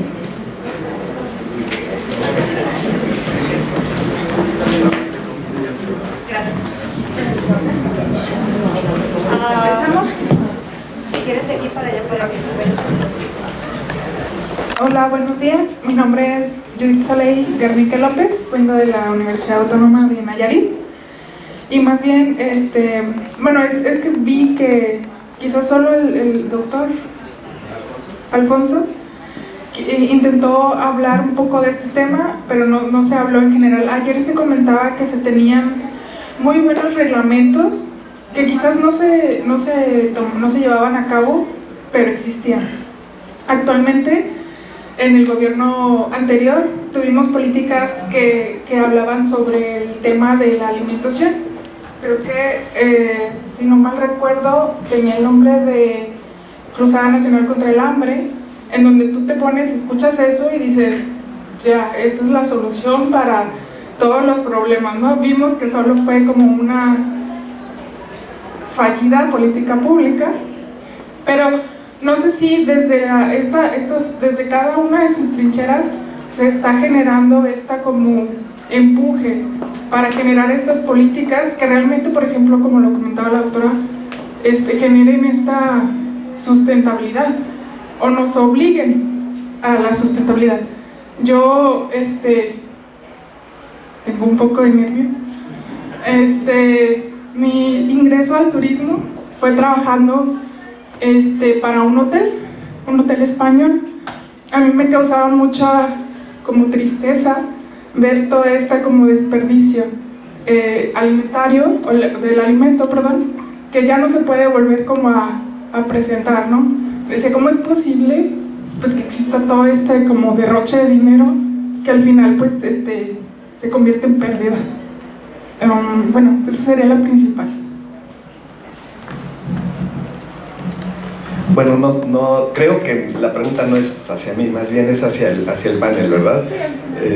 Sí, en efecto, esa es una de las temáticas que bueno, en particular nos interesa en la línea de investigación que estamos desarrollando allá en la Universidad Autónoma del Estado de Quintana Roo, en Cozumel en particular, justamente los vínculos que encontramos en el tema de inseguridad alimentaria y cómo es influida por la actividad turística. Ahora bien, el tema de la inseguridad alimentaria es muchísimo más amplio y vamos, sé que decir, no es culpa del turismo como tal, ¿no? Hay una problemática estructural que es la que nos explica las razones de esta inseguridad alimentaria, y que en el caso de México resulta paradójico como país, siendo un gran productor de alimentos a nivel general, que pues tengamos tan altas tasas de desnutrición o de problemas asociados a la mala nutrición, como la obesidad, el sobrepeso y la peor, ¿no? Que tenemos incluso obesidad con desnutrición, incluso en infantes, ¿no? Y altas tasas, sobre todo en muchas regiones del país. Entonces esto, que pareciera paradójico, desde luego tiene una explicación estructural, que es un tema que no era el que, digamos, nos convocaba acá, y tampoco necesariamente es culpa del turismo. Sin embargo, en el caso de Quintana Roo sí estamos encontrando el hecho de que la actividad turística, cuando se inserta en una condición ya de inseguridad alimentaria, lo que está haciendo es exacerbarla, la está haciendo más grande. Entonces, en lugar de ayudar a resolverla, la vuelve mucho más problemática. Y justamente el tomar conciencia como parte de un sector, una industria gastronómica vinculada al turismo, al menos en el caso de Quintana Roo, tomar conciencia de ello y entonces tomar acción, ¿no? Una de las formas justamente es encontrar esas formas de economías circulares, ¿no? Para aprovechar mejor las energías, para que estos residuos no sean merma y no se conviertan en basura propiamente, y que puedan ser aprovechados, ¿no? Pero hay mucho más por hacer que lo que ya se ha hecho.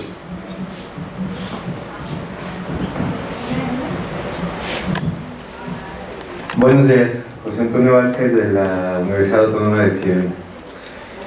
Primero, celebro este tipo de ejercicios donde hay una representación importante de los actores de la escena gastronómica, y me parece que se abordaron dos puntos importantes como elementos que están ahí jugando, pero que en algún punto se conectan. Hacia el final del panel se habló un poco de lo que estamos viviendo, sobre todo lo que estamos visualizando a los que nos dedicamos al estudio de la alimentación y la gastronomía, en relación al extractivismo que hay sobre el conocimiento culinario y la mercantilización de este. Y esto lo hemos acentuado a partir del valor que se le ha dado por lo patrimonial, ¿no? O sea, cuando ya adquiere este valor, bueno, ahí causa más interés, y entonces también cómo vamos a ver eso. En este escenario, el turismo, y me parece importante que se aborde en un congreso sobre turismo, pues es un agente dinamizador, por un lado, de este tipo de extractivismo, de la mercantilización, y también de que se reconfigure el escenario. No hay que poner etiquetas de lo bueno y lo malo, pero sí me parece importante que en este tipo de foros se discuta cómo el turismo pues también no es el verdugo, pero tampoco es la panacea. Entonces, como qué estrategias se pueden llevar a cabo pues para que el turismo sea más bien un elemento conciliador y no polarizador ante lo que estamos viviendo. Lo pongo a quien lo quiera contestar.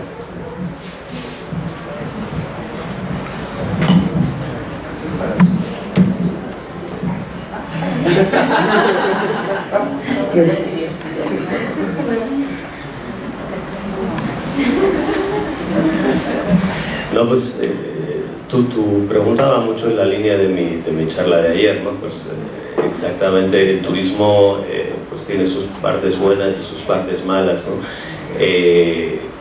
Tiene su parte buena en tanto que dinamizador y en tanto que elemento que puede incluso jugar a favor de la conservación, ¿no?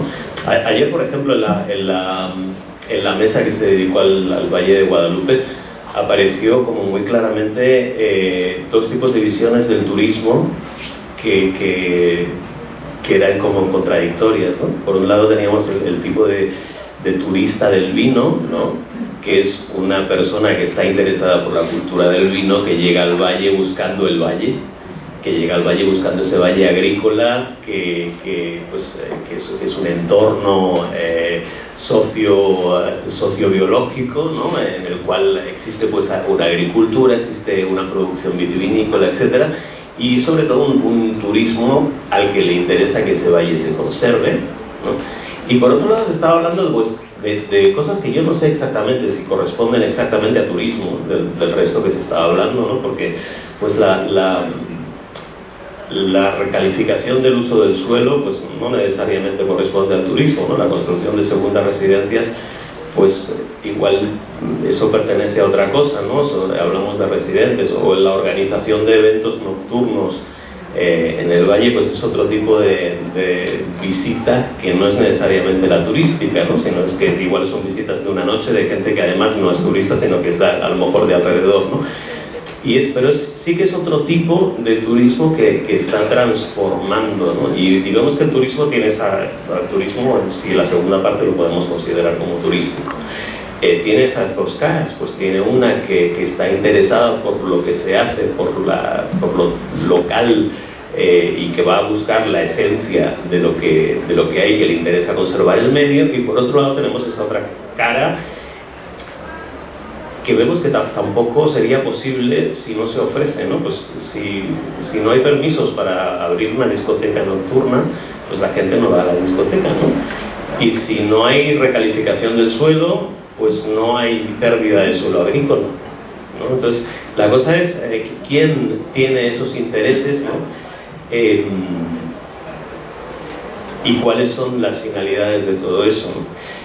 ¿Y a dónde quiero llegar con todo eso? Pues que finalmente es eso, el turismo pues tiene sus múltiples caras, es bueno y es malo al mismo tiempo, pero lo que tenemos que tener claro es que además también el turismo es un elemento más que está en juego, pero no es el único. O sea, el turismo ni es la panacea ni es el culpable, es una de las soluciones y es uno de los culpables, pero hay muchos otros culpables, ¿no? No es únicamente el turismo, sino pues están todo el resto de intereses que están ahí, que no pertenecen a lo turístico, que en buena parte pueden utilizar a lo turístico también como excusa, pero que no forman parte directamente de lo turístico, ¿no? Sino que forman parte pues, de lo económico, de las inversiones, de lo político y de los múltiples intereses que hay en los diferentes niveles de administración, por ejemplo, o de inversión, ¿no?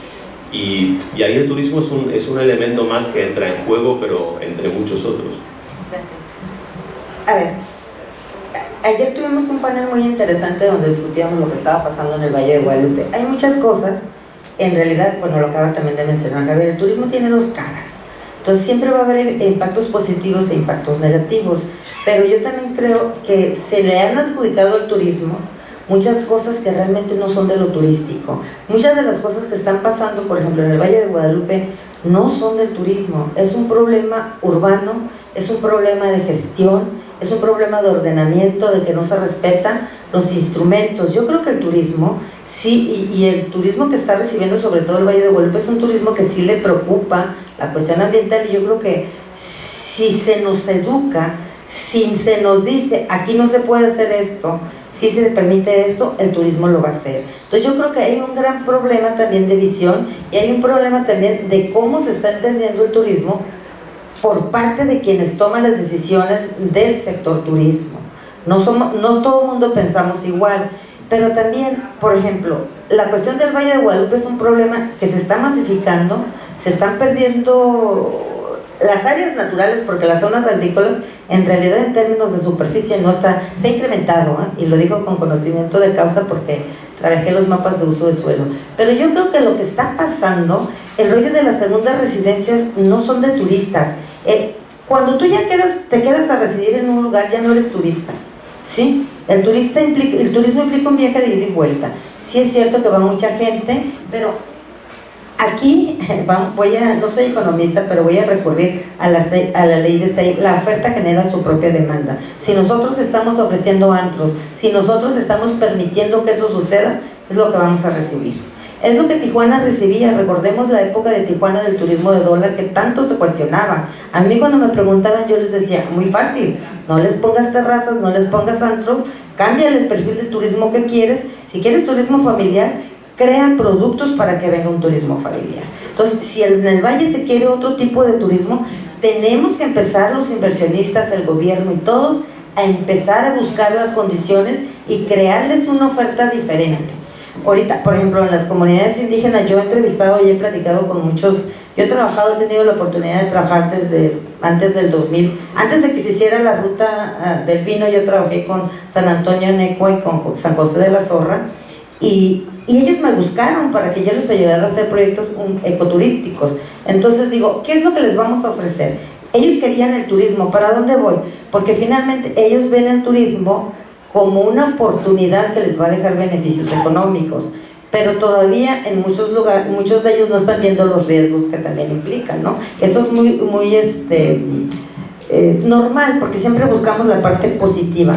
Pero entonces yo creo que todo lo que tiene que ver con cuestiones urbanas, reglamentación y eso, realmente no son del turismo. Y aunque el turismo esté participando al secretario, no le corresponde a la Secretaría de Turismo dar solución a ese problema. Lo que quiero decir es que, aunque esté el secretario de Turismo, como no es competencia del secretario de Turismo, sino de Desarrollo Urbano e Inmobiliario, son ellos los que tienen que estar en la escena, porque aunque la Secretaría de Turismo y el ordenamiento del territorio establezca los usos del suelo, las capacidades, qué se permite y qué no se permite, si DUE, que se llama aquí a nivel estatal, la Secretaría que ordena eso, da los permisos, porque quienes dan los permisos para la construcción son ellos, aunque turismo la Secretaría de Turismo. Entonces, el diálogo entre secretarías, que no hay ni siquiera comunicación a ese nivel, entonces es muy difícil ponernos a sentar, a platicar y a promover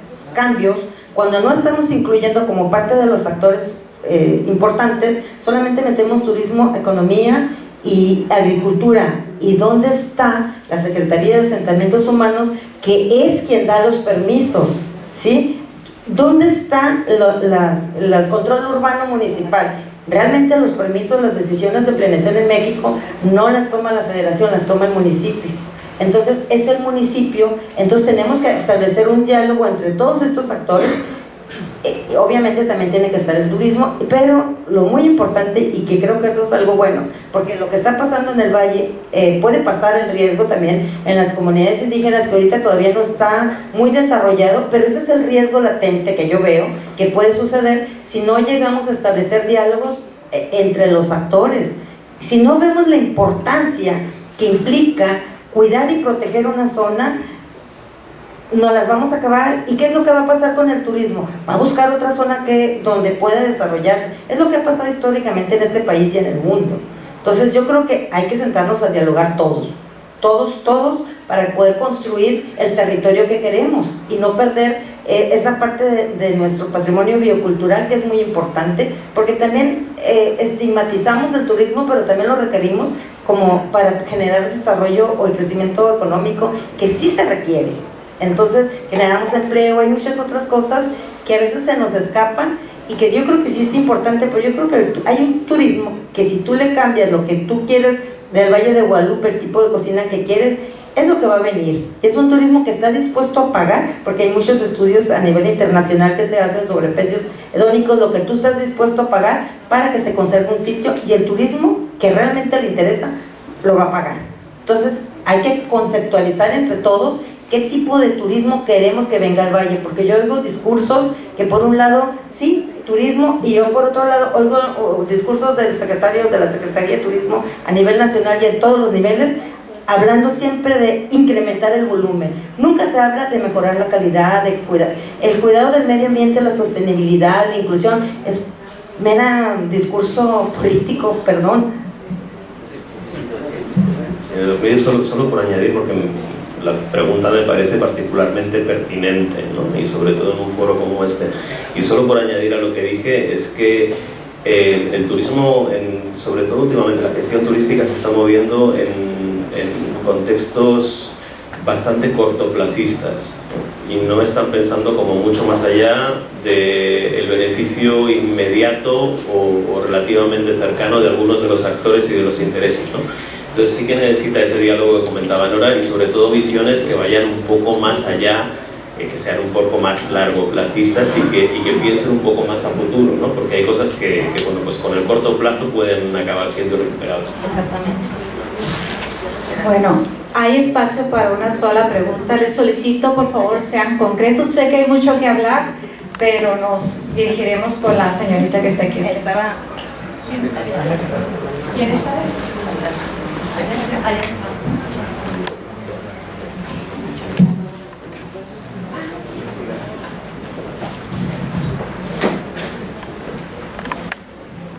Muchas gracias.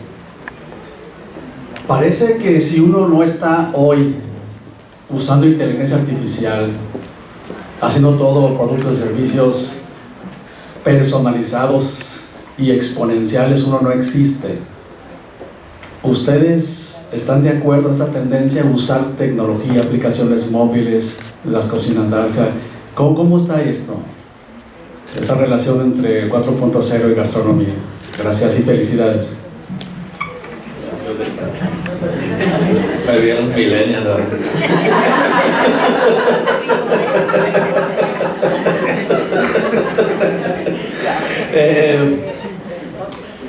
De nuevo voy a poner como ejemplos muy personales porque creo que son las cosas que vivo, ¿no? Yo creo que es fundamental el uso de la tecnología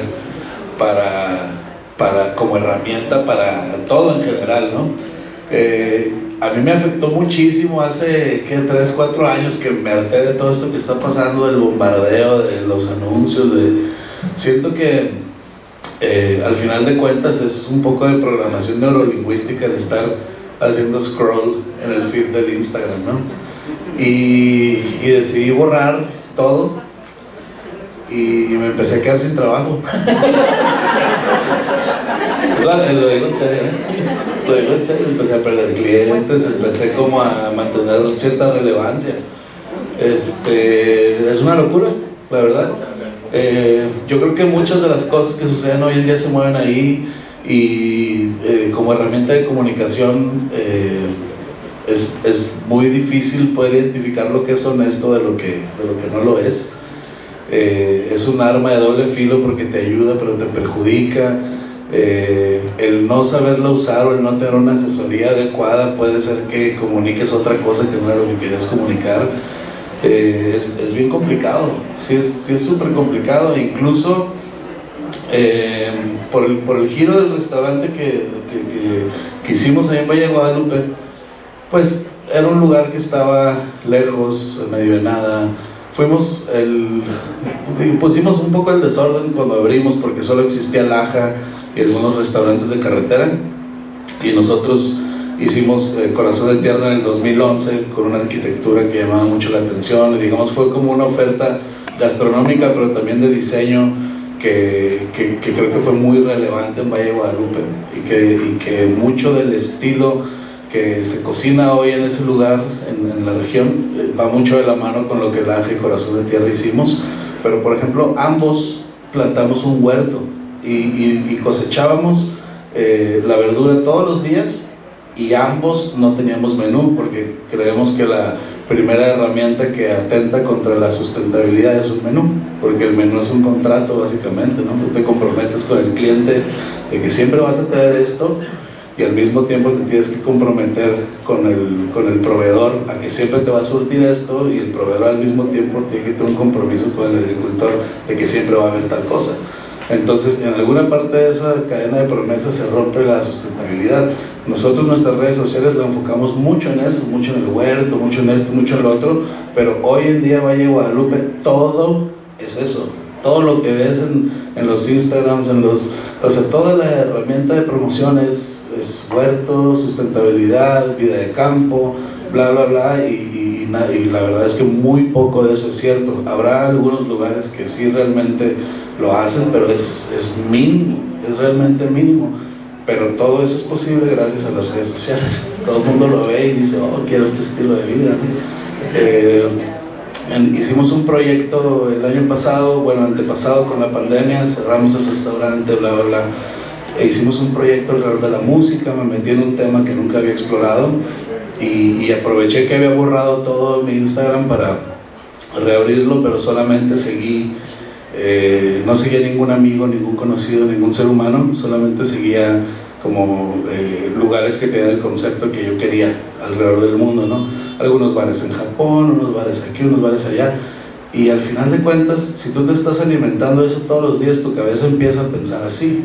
Entonces ahí entendí que hay que tener mucho cuidado con lo que nos alimentamos todo el tiempo, ¿no? Al final de cuentas hicimos el proyecto, me gustó mucho, sí se parecía un poco a todas las cosas que estuve viendo por un año completo. Y ahorita ya, digamos, reactivé las redes sociales, pero solamente como con amigos, conocidos, gente con la que sí interactúo en la vida real.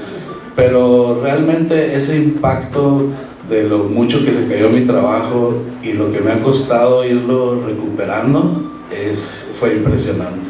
Entonces sí creo que va de la mano. Creo que hay mucho desarrollo tecnológico fuera de esto, digamos. En Estados Unidos, por ejemplo, hay muchas aplicaciones que ayudan a los restaurantes a concretar su lista de proveedores. Entonces, tú tienes, no sé, el restaurante se surte de 3, 4, 10 compañías, digamos, que está el proveedor del agua, el de la mantelería, el de no sé qué, el de las frutas y verduras, bla, bla, bla.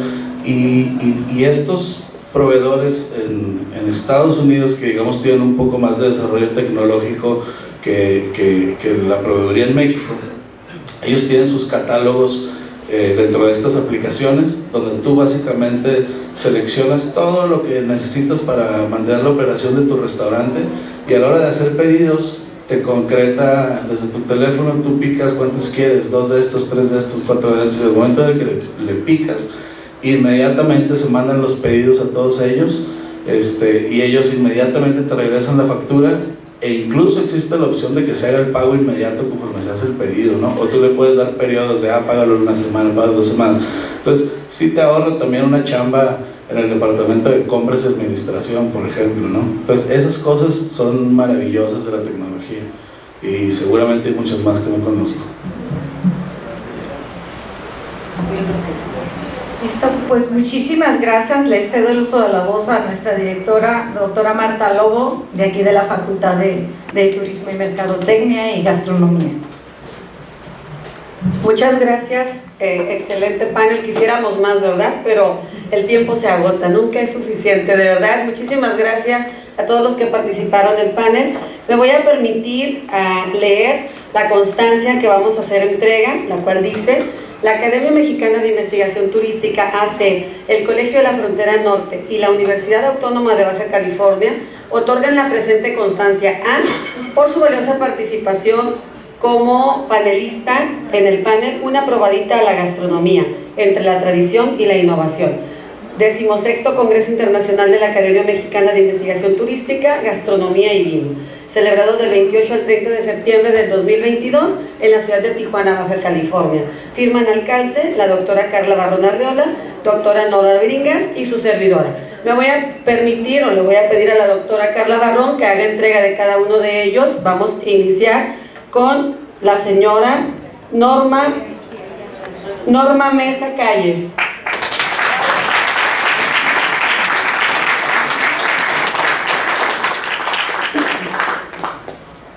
Al chef Diego Hernández, el doctor Javier Medina,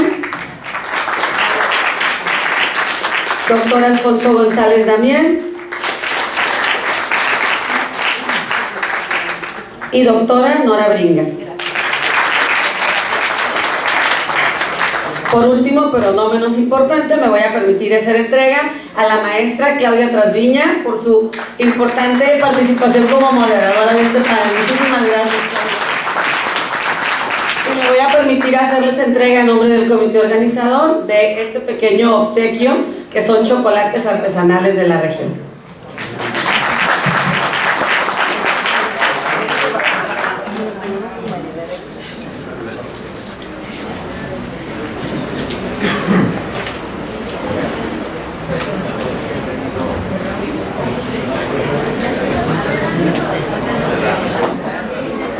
¿Nos tomamos una foto? ¿Nos acompañas una foto? Sí, aquí.